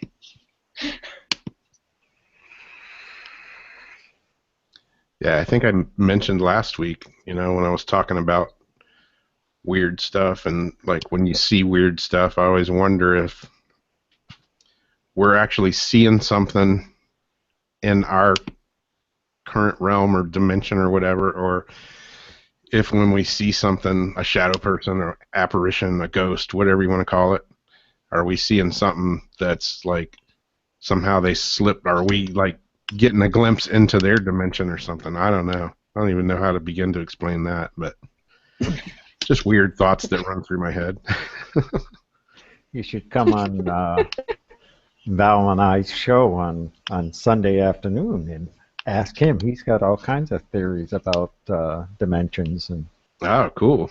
Oh yeah. I mean, these are factual theses that he knows about. Nice. Cool. Now, where is that show at? Is that a live YouTube stream or what is that? Yeah, VU Live. Okay. 2 p.m. Eastern Standard Time. All right, cool. Sunday afternoons. Nice. Plug, shameless. There you go. Yeah. Plug it away. We run the gambit of all kinds of things we talk about on that show. Cool. Not necessarily all vaping. Yeah. So. Yeah, that's how Robert and my show goes. Sometimes it's all about vaping. Sometimes it has nothing to do with vaping, except that we may be vaping in the background. Yeah. All depends on where Robert's head's at. Yeah. Did you catch the show? Not this week, but last week? That was. Let's see. I'm trying to think. I haven't been catching Evo all the time lately. I came on. I was sick as a dog, but I came on anyways, and he was passed out. Yeah, it was the 4th of July. It was Monday. Oh, okay. Yeah, I didn't see that one. He was toasted, and everybody was like, "Dude, is he okay? Is he alive?" I should try and scale back and see if I can catch the recording of that. Yep. Have to record them all. Yep. He was out like a light. I was texting him. I'm like, "Dude, are you okay?" People are freaking out. How long did it take him to finally realize he was on cam and passed out? I got on there, and at first I thought he was joking around. I'm like, okay. And then I realized everybody's like, dude, he's been like this for 15 minutes. And I texted him, and I didn't get a reply, and people were calling him. His phone's like ringing, and he's kind of like, Yeah, because sometimes he starts casting before the show time. Yeah, exactly. You know, he just waits until you lollygag into the room. Yep. I got knocked off, and then I came back, and I guess he had like came to or whatever and killed the feed, and then Sarge was gonna pick it up, and I came on with him for a few minutes, and he was having audio and video problems, and I was feeling like crap, and I'm like, okay, I'm out of here. I went and held the couch down for a while. Oh, that had to have been classic. I'll have to look that up. Yep. Definitely have to look that up. Yeah, we talked about it a little bit Monday night. I'm sorry. I can download them videos too. Nice.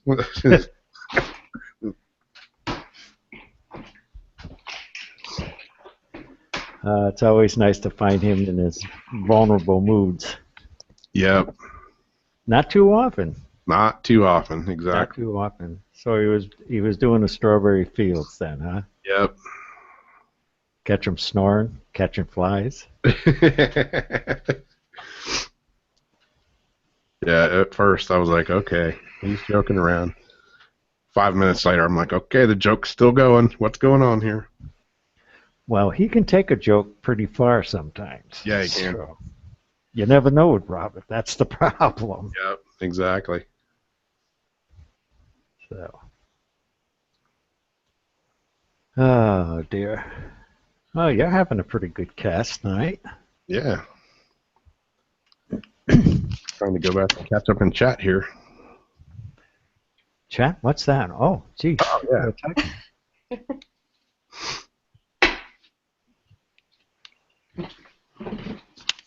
Well, it's so easy to lose yourself away from chat. Yep.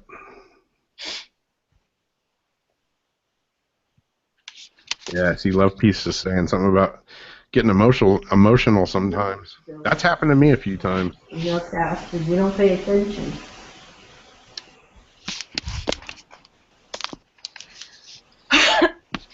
No, I haven't actually run a ghost box yet.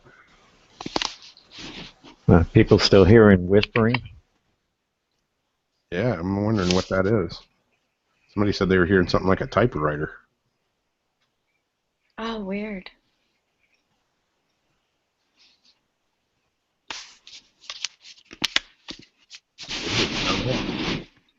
I'm not hearing anything here, but that doesn't really mean anything. I don't hear anything.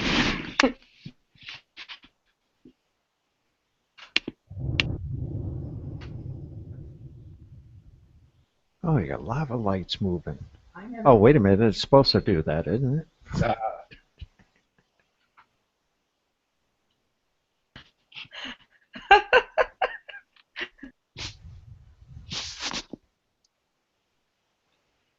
Thanks for having me on, guys. This has been fun. Yeah, I'm glad you came on here. This is pretty cool. Once you get bit by the bug, you're going to want to do it all the time. Yep. Yeah. First time's always a little nerve-wracking, you know. Now I know how to do it, and so it's not so hard. None of it really is, whether it's VC or Skype or Google Hangouts, Zoom, or the many other ones that they got out there. It's pretty easy. Yeah. Yeah.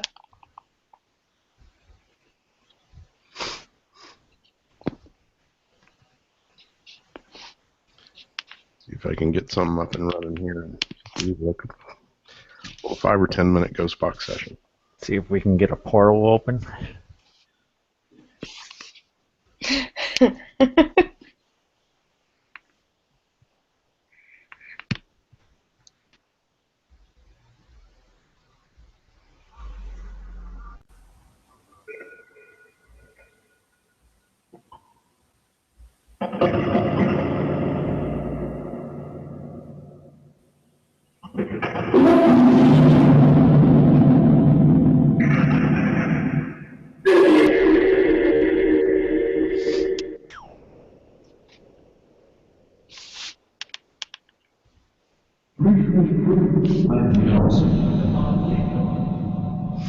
This is the Phasma box. Cool.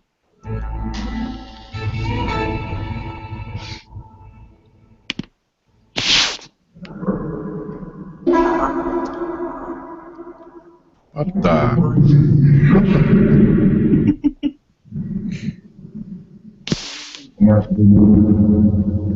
You guys hear that all right? Oh, yeah. Yeah.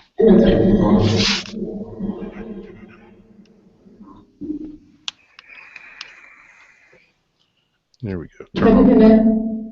Turn off all the reverb and everything. That's been filling in.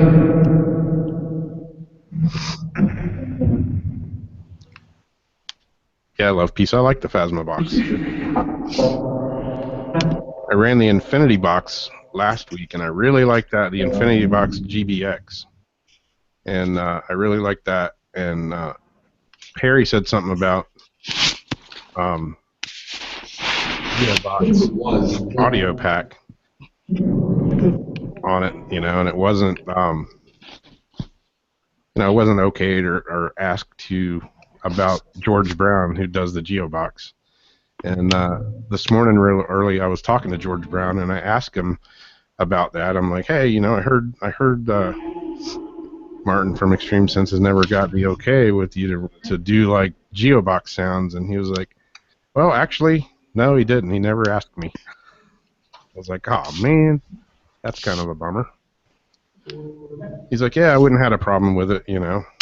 I would have just said the stipulation that, you know, the apps might not work like the actual Geobox, which is totally understandable, but yeah, I think it would have been cool if they would have asked him. So that kind of bummed me out.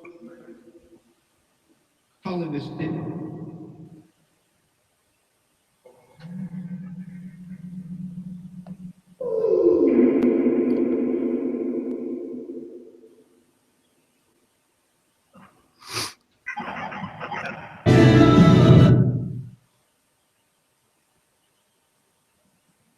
Yeah, Yeah, I'm gonna have to go back and listen to the replay of this to hear these weird noises. That people are hearing. Because here physically I'm not hearing anything and I'm not moving anything. But anyway, is there any spirits out there that want to come through the Phasma box? Whispering.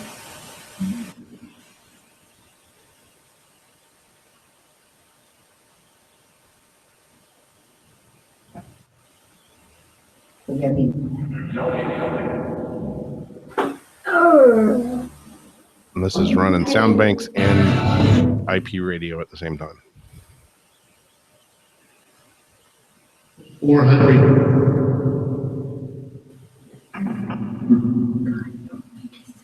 Can any of the spirits say anybody's name that's in chat right now? Can we get the full-on creepy going on?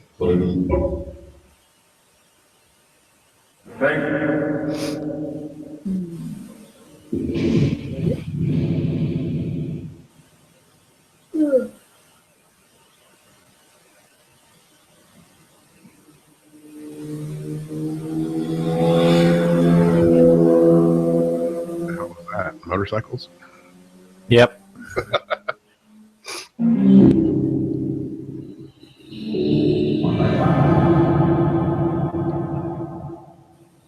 Sound like somebody did a drive-by on a crotch rocket.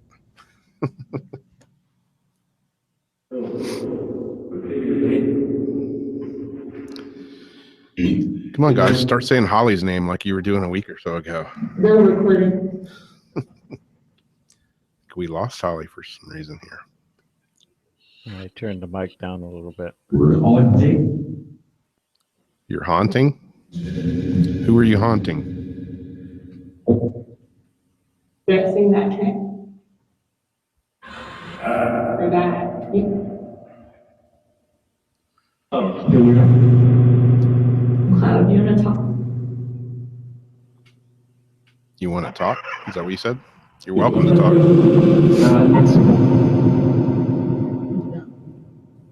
We're trying to give you a voice to talk with. For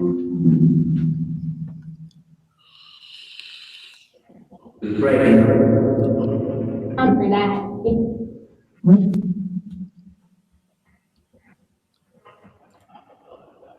I don't know how.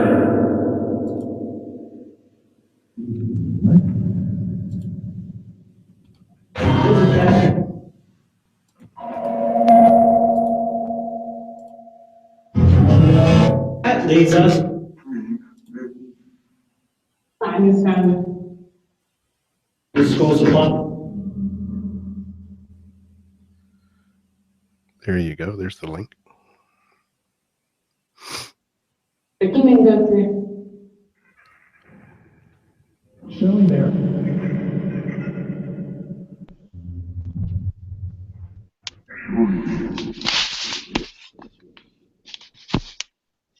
I'm back. Welcome back. Trying to get the ghost box to say your name again. Oh, God. Oh.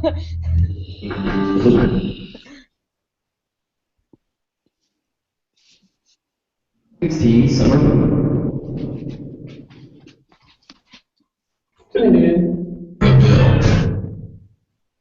Technologies. And just sound.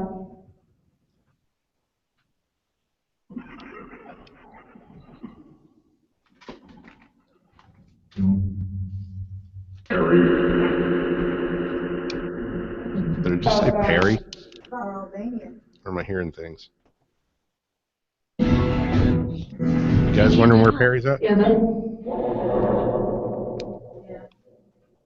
her name right?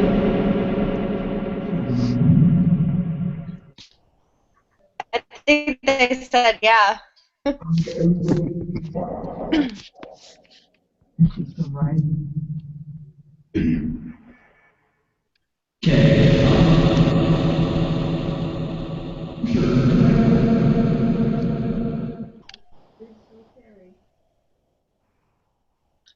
Did you hear that? What did that say? Something we see Perry. Something about Perry, right? I thought I heard that a couple of times now. You guys know where Perry's at?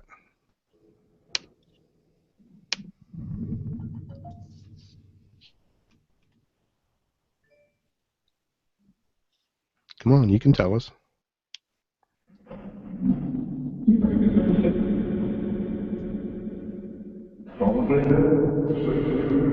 Flow blood. What?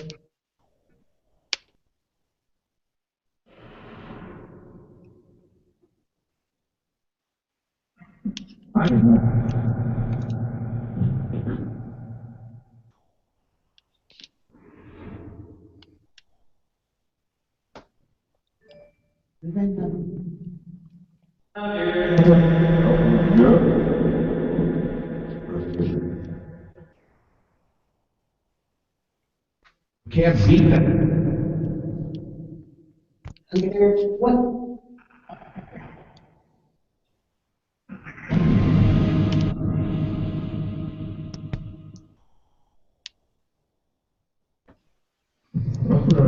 Yeah, when I was talking to George Brown this morning, I made sure my name was on the list for his new Geobox or whatever he's working on when it comes out. So that'll be cool. I'm looking forward to that. Latest news.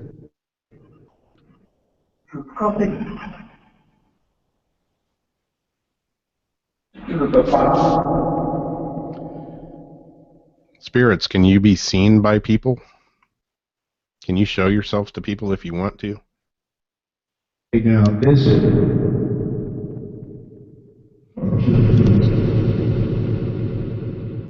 I think so. Did she say she thinks so? That's what it sounded like.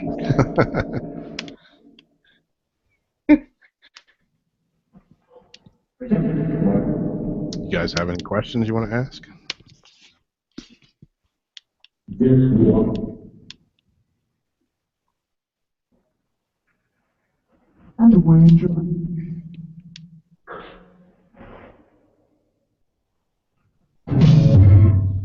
Spirits, is it true that you can see all of us that are trying to communicate with you? Can you see me here and like Holly where she's at, Wolf and Diane where they're at?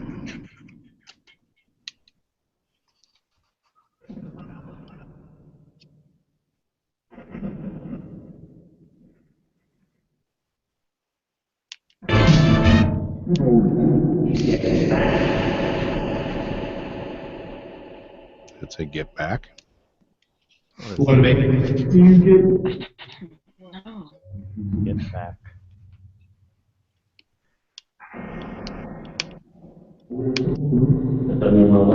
Listening to all the music.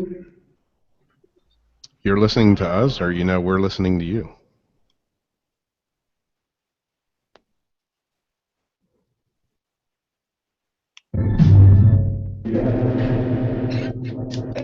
Yeah, you guys were singing for Love Peace last week.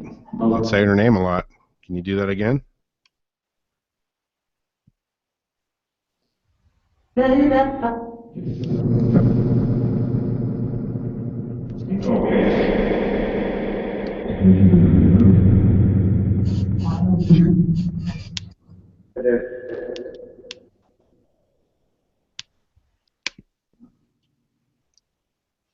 Just noticing, babe.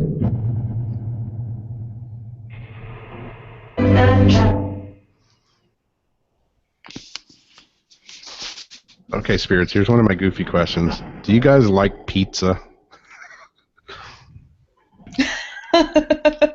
It was the sort of Domino's.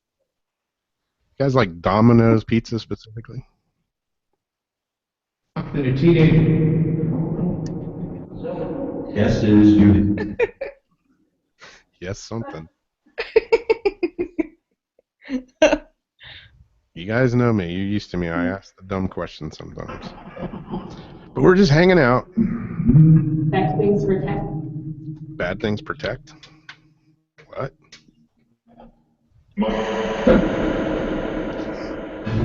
I got a couple beers in the fridge. You guys are welcome to have one if you want.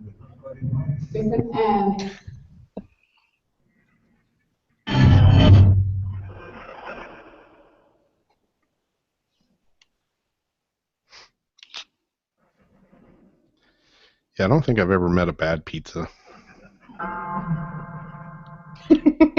Some are definitely better than others, but I don't think I've ever had a bad one.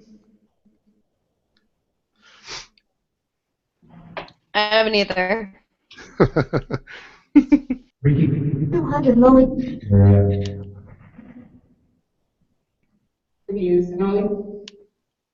This is the first time. It's the first time for what? This is the first time.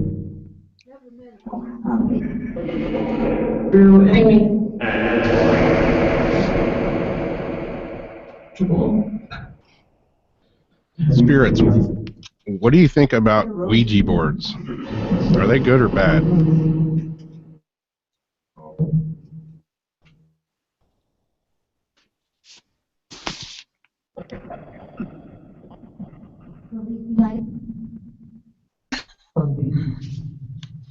Do they laugh at you? They laugh at me all the time. I'm used to it.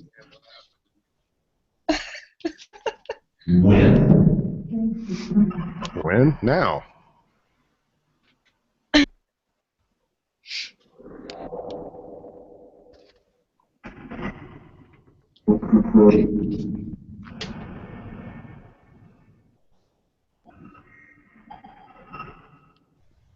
What do you say?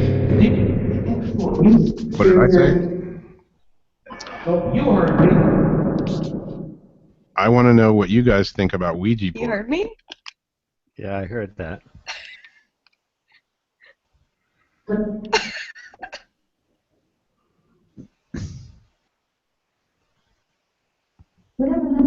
Agency doesn't.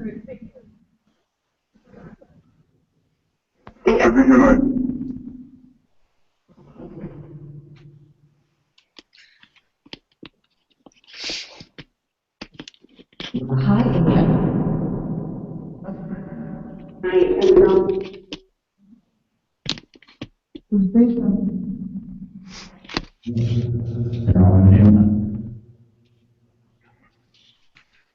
Okay, I'm going to change boxes here for a minute.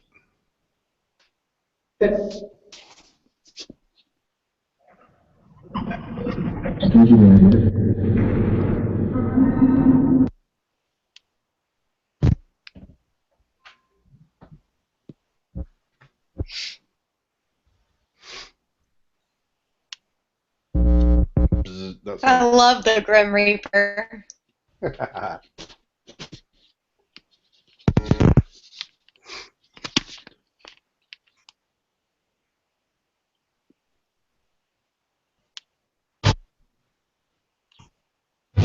Oh no.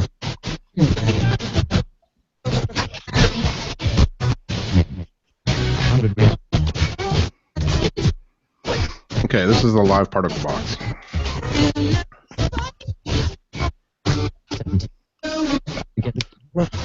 Which looks like that.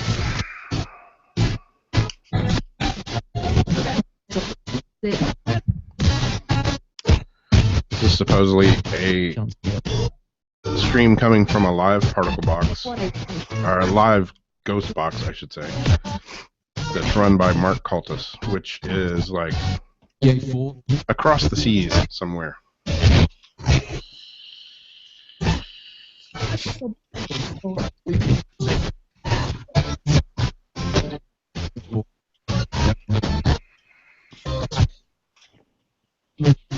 can you guys come through and say anything through this device? Now would be good.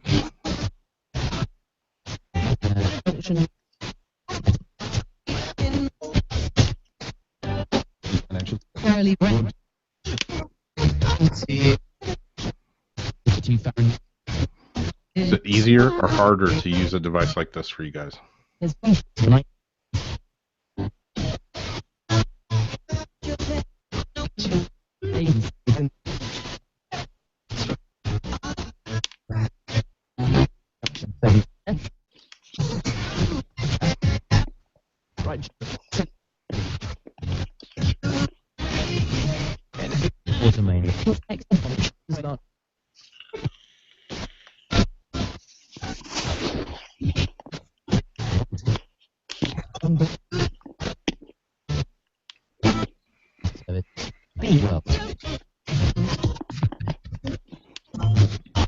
a lot going on in this one.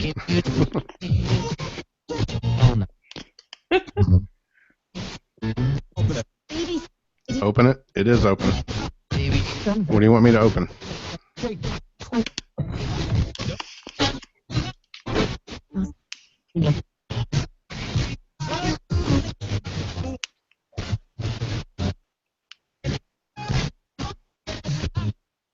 Jay.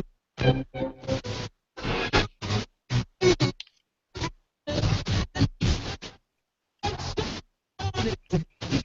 you ask what my name is? My name's Rob. What's your name?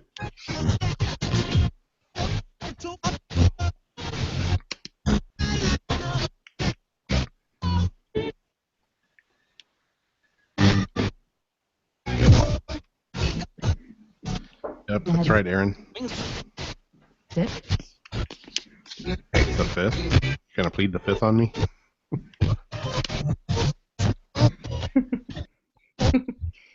Hey, you guys don't have to talk, you know. Just invite me to.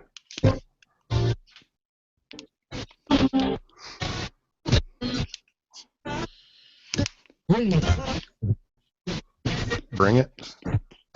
Bring the noise.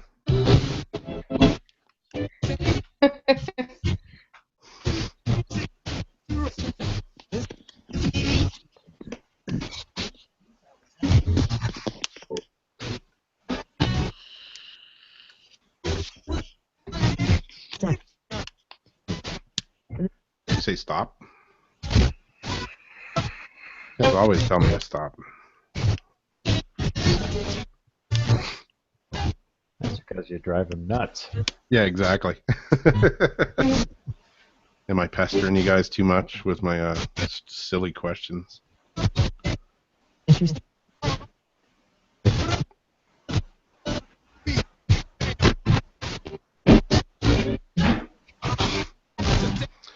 I don't know what you guys do where you're at, but you know, I figure sometimes you might want somebody to talk to that's actually listening to you or trying to.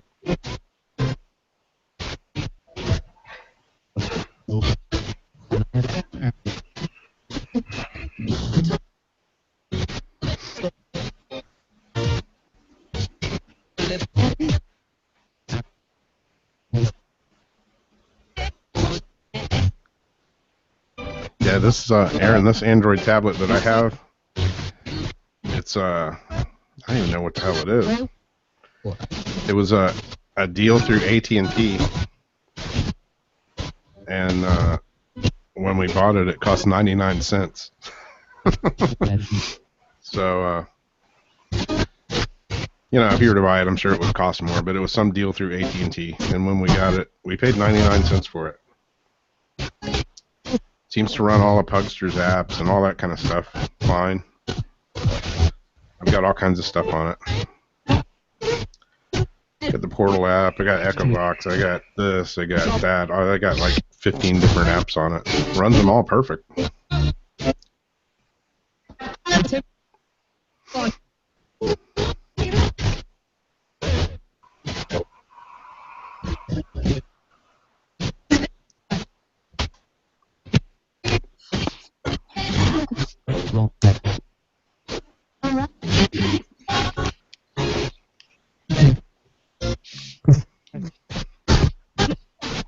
Nope.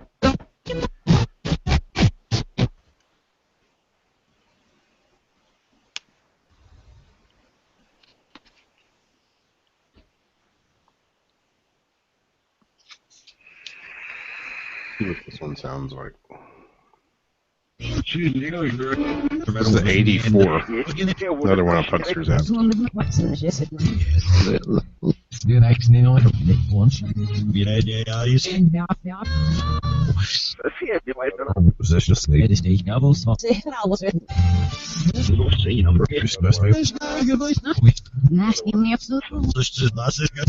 This one sounds like everything's backwards. This is the first time I've ever run this one, I think.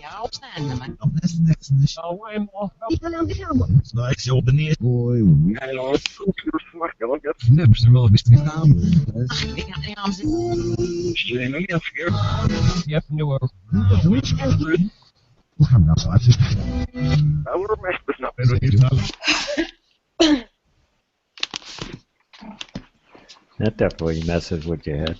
Yeah.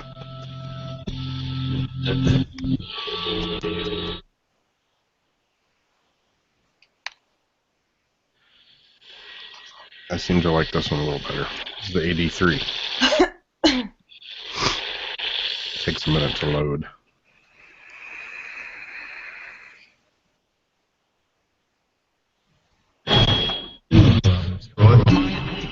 So the poor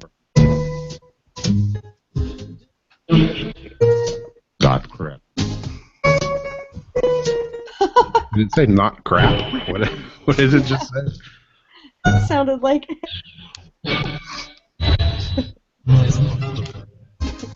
And famine.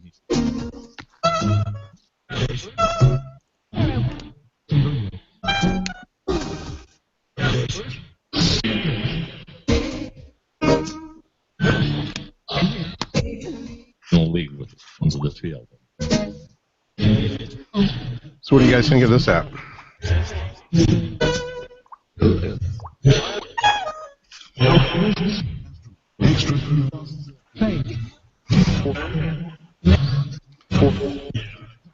Not going to do it tonight, but maybe next week we'll try and do some live EVP sessions. I agree. With just recorders. Surely there's a vein for something, a place for it. Surely we will. Taken out of there. Don't call me Shirley. Exactly. Don't call me late for dinner either. Parkinson.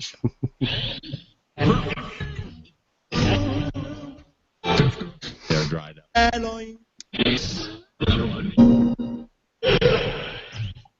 Did it say annoying?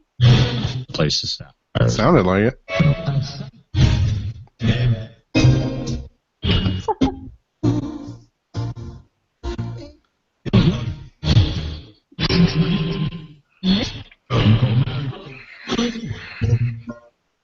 Can you guys tell us where you're at? The thing that is here. This can be found. Where's the place? I know it's not. Not in.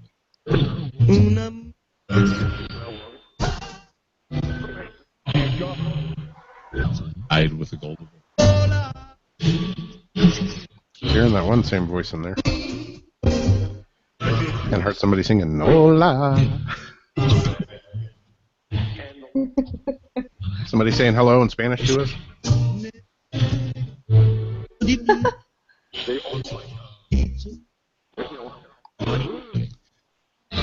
Nice. He just told you in German, 9. Yep.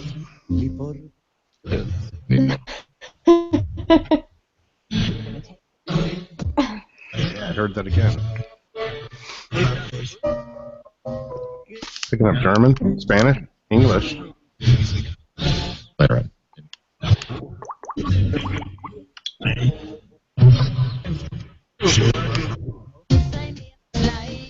Is under.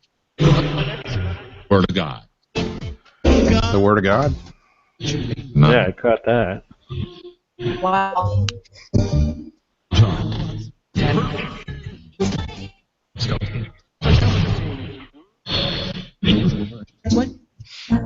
What can you tell us about the Word of God?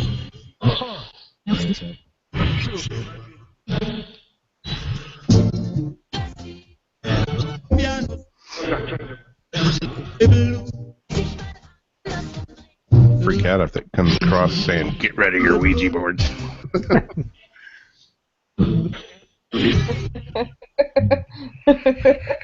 Okie dokie. So together. This is annoying. Together. Say this is annoying. This is annoying. Are we being annoying here? Awesome. I don't mean to be. Just here trying to figure this whole thing out.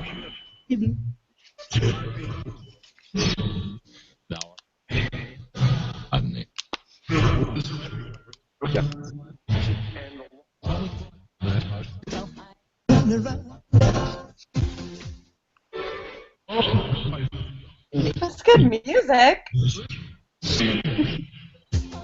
I don't wanna be like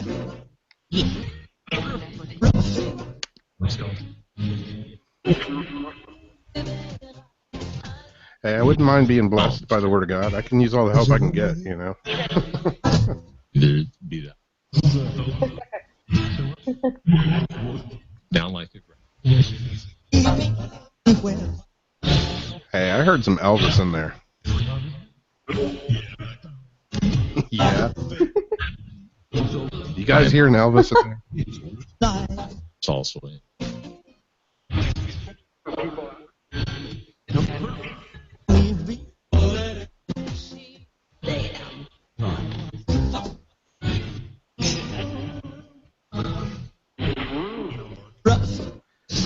Has Elvis left the building?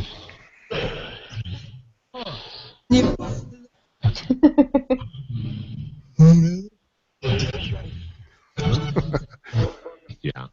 Yeah. Cool. I'm glad you cleared that up for us. It's always been a question of mine. Delight.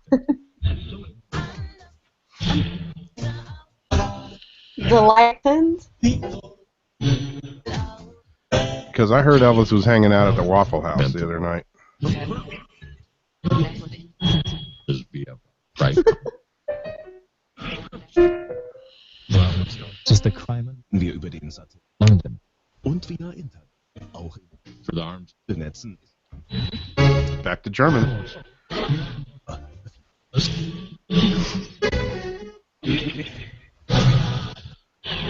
Yeah, true story. Waffle House and Elvis. I came home from, well, didn't come home at the time, but been a long night of partying, and we went to a Waffle House, and it was like 4 a.m, and we're sitting there. Everybody was, you know, eating their typical Waffle House hangover foods, and I looked out the window, and this big, huge, yellow, with the fins, the whole 9 yards, big Cadillac pulls up in the parking lot, and a dude gets out in a full-on matching, like, yellow and gold trimmed suit with gold sunglasses. Dude looked just like Elvis, and I'm like, are you guys seeing this? Came in. The guy looked just like Elvis. I don't think it was the real Elvis, but man,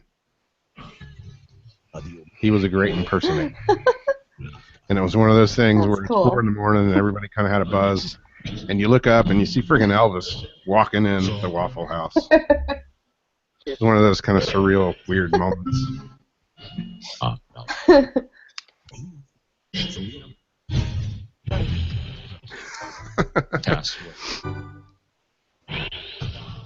Yeah, I know. I'm asking for those smart-ass replies back. Man, it's transgressorship. Like Jason always says, I'm one of those jackass guys that ask the goofy questions sometimes. I don't think it all has to be totally 100% serious. I like to joke around with you guys.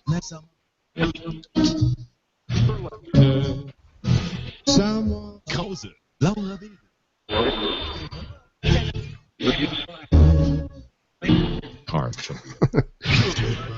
That's BS after I ask about Elvis and Waffle House. Wherefore did I fear him?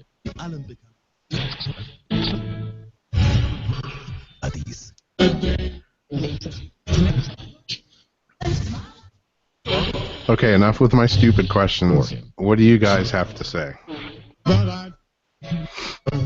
Tell us something important.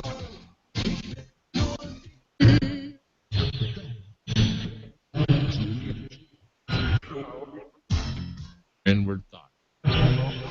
He said, and we're done. Yeah. Bless me, being an honor. It's like it's their ways. I'm not sure I caught all that. Death shall be.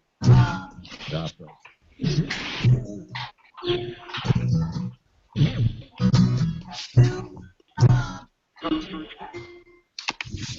Keep hearing like all the oldie stations in here. Hey, you guys got good musical taste tonight, you know? I like all that stuff. I know I look like the heavy metal headbanger, but not always the case. Religion.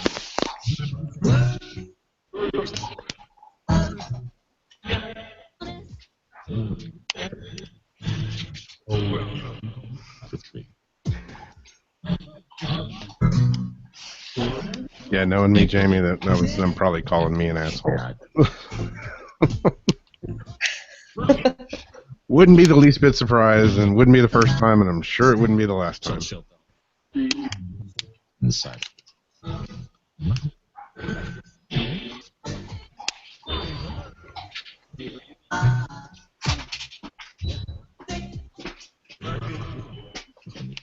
It should be.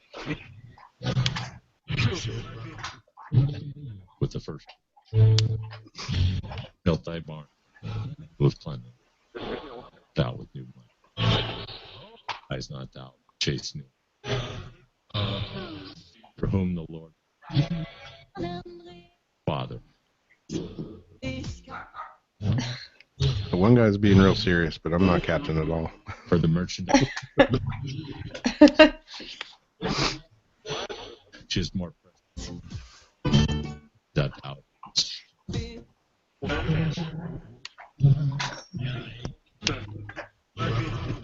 Okay, spirits, when am I going to get over this cold that I've got? It's going on 2 weeks now. I'm getting kind of tired of it.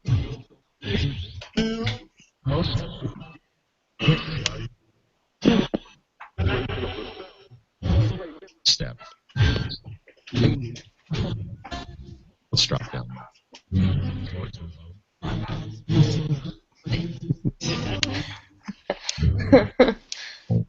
Yeah. Wow. All right, guys. Gonna turn this off in just a minute. And nice.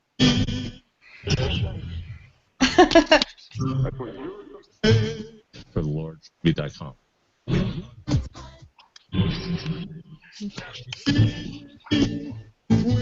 Still one. Thy neighbor. Was it by thee? Advise way by thee. Cause.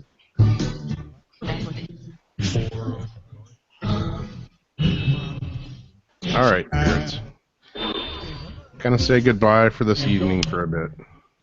Thanks for coming in for us. If you did, maybe we'll hear some more stuff on the replay. Thanks for chatting with us, and we'll talk to you guys soon. You know me, I'll be back. After 8. All right, can you tell us good night?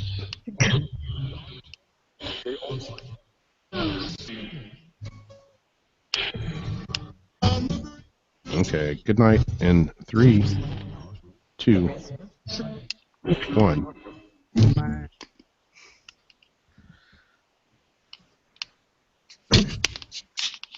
Really showing the love to you tonight, huh? Yeah, it seemed to be. Between calling me an asshole.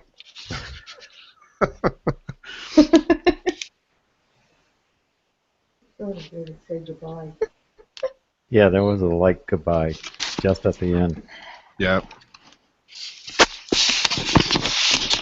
Ooh. That was cool. Well, as usual, you know, I said I was going to run from 9 to 11, and it's almost 1 here now, so. Yeah. You know how it is, time flies. Shooting the shit, I guess you could say. Yeah. So do you have any ghost boxers or anything, Holly? Mm-hmm. Cool, cool. Yeah. I have the portal and a bunch of other ones. Yeah, I do. But working so much, I haven't been able to play with them lately. Yeah. So, and I would turn them on right now, but my other computer is not running so smoothly. Yep. And that's where they are. Except for the portals on my phone, obviously.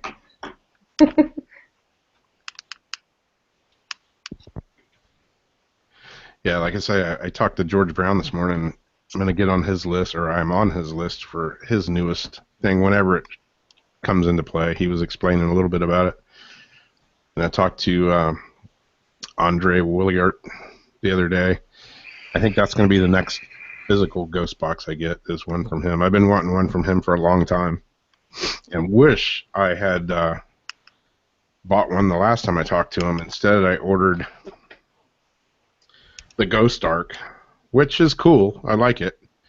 But I would have rather had I known it was going to take 8.5 months to get it, I would have rather had a box from Andre. I was going to ask, is that the same guy you ordered your 8-month UPS delivery? Yeah, it finally showed up, and it actually turned the button on, and it actually works. I lucked out and actually got one that works. Everything functions properly on it, and all the dials are in the right position. All the lights work. Memory cards worked from the first time I've turned it on, and I got lucky.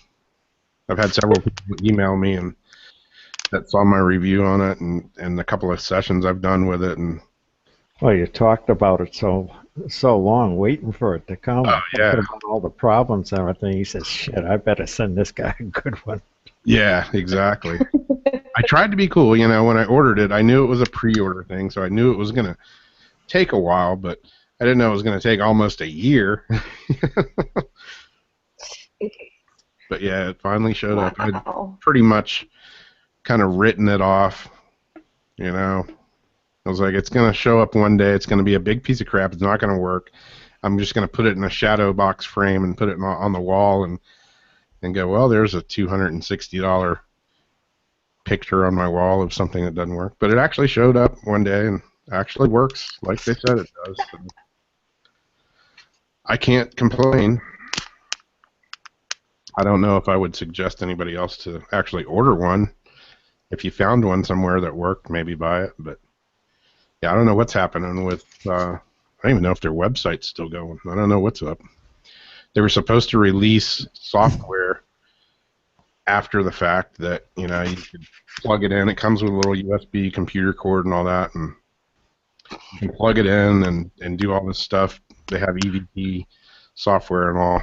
As far as I know, that's never materialized.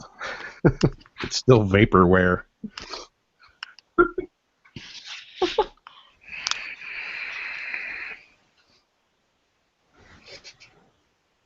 I love CD1 and Spiritus. What's that? I love the SCD1 and Spiritus. Yeah. Yeah, the Spiritus has gotten a lot of interesting stuff for me, for sure. Yeah. I mean, for an app, I think Keith did a pretty amazing job for his first one, for sure. Oh, yeah. Absolutely. Yeah, Aaron, my Ghost Ark is actually does what they said it would do. And I've actually gotten some pretty cool replies with it. It's cool. It's got AM, FM. You can run AM and FM at the same time, shortwave. It's got a bunch of different stuff on it that's pretty cool. You can record EVPs with it. It's got a pretty good recorder built into it. Has an EMF detector, which it works. I don't know, how super accurate it is. It also tells temperature, and it lets you know if the temperature drops or increases. And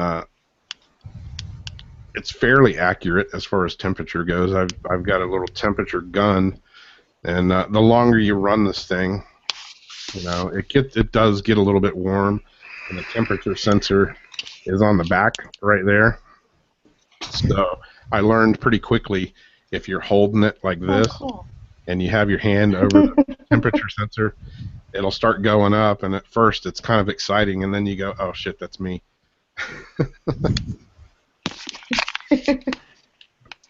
So yeah, I've used it a few times out in the field, and it'll be sitting there, and it'll whatever, 79, 80 degrees or whatever, and all of a sudden it'll drop like 6 or 8 degrees or something, and then it'll come back up, and it's kind of cool. It either has a little red or blue light when the temperature changes. Blue when it's getting cooler, red when it's getting hotter. Got a pressure gauge on it. Oh shit! Sorry, Bandit. Oh, is my mic on? Yeah, it is. Oh, I'm sorry. I stepped on my dog. Sorry. Heard Bandit going, dude, what are you doing?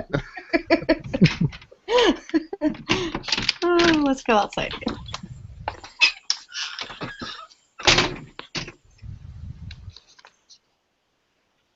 Back out in the jungle. Time for me to attend the dogs, I guess. Yep, I'm going to be doing that myself now that it is almost 1 o'clock. Yes, it is. So, been fun to be on, Rob. Yeah, man. Glad you came on. You, Holly, Jamie, Earl. Yeah, thank you. Definitely. We'll have to get together another time. Oh, yeah. I'm going to try to keep doing these on Wednesdays. I can't always guarantee I'll be here, but I'm going to try to keep it going. I'm usually not working on Wednesday nights. So. Good. All right. Well, have a good night, Rob. Hope you get a little better. Yeah, man. Yeah. It's been too long. Yeah. I'm sick. Yeah, I'm kind of over it. Just went to the store again and bought the Dayquil and the NyQuil. Ooh. Have you tried the Z-Quil? That's awful. I haven't tried that one yet. I've tried whatever the ones that be. Tried Mucinex, NyQuil, Robitussin. Jeez, I think you need antibiotics. Yeah, I know. I should probably should probably just go to the doctor in the morning. I keep saying I'm going to go, and then I feel a little bit better, and I'm like, oh, okay. So, exactly. Need to pray it away. I keep hoping the spirits will help me get it away. Still not sure they were the ones that gave it to me, though. I was just going to say that. Yep. Yeah, that last Spiritus session I did when I was asking them, what color is this? What is this? What is that? They were getting all pissed off at me, and I swear I heard in that video something about being sick, and then, like, that's when I got sick. Maybe they just knew it was coming. Who knows? They were trying to warn me. Take some vitamin C, dude. Oh, maybe. Oh, yeah, drink orange juice. Yep. Yep, I got the Airborne's going. Got the orange juice. Homemade lemonade. All kinds of citrus stuff. One thing that's cool up here is the salt air. Yeah. Love it. Yeah, I actually may take my dogs to the beach tomorrow and just hang out at the beach for a while. That always seems to fix my ailments. Good old salt air, and just jump in the ocean and hang out for a while. Well, cool. Glad everybody in the chat room. Thanks for hanging out. And you guys have been here for the whole thing. James Griffiths, Aaron Belkin, Stream, Love Peace. Holly over here or over there, whichever part of the screen you're on. I don't know where I am right now. Yep, neither do I. I'm dodging spiders out here. Oh, yeah. They're around. Exactly. Yeah, they come up on my back porch at night, and I get these ones, they're like this big around, and they come up on the back porch because the porch light's on, and they're actually eating, bugs and stuff. But Yeah, I'm just like, get the bug spray. Get out of here. Even my dogs walk out and they're like, whoa. They like give them. They're like, no, we're not biting onto those. Those bite back.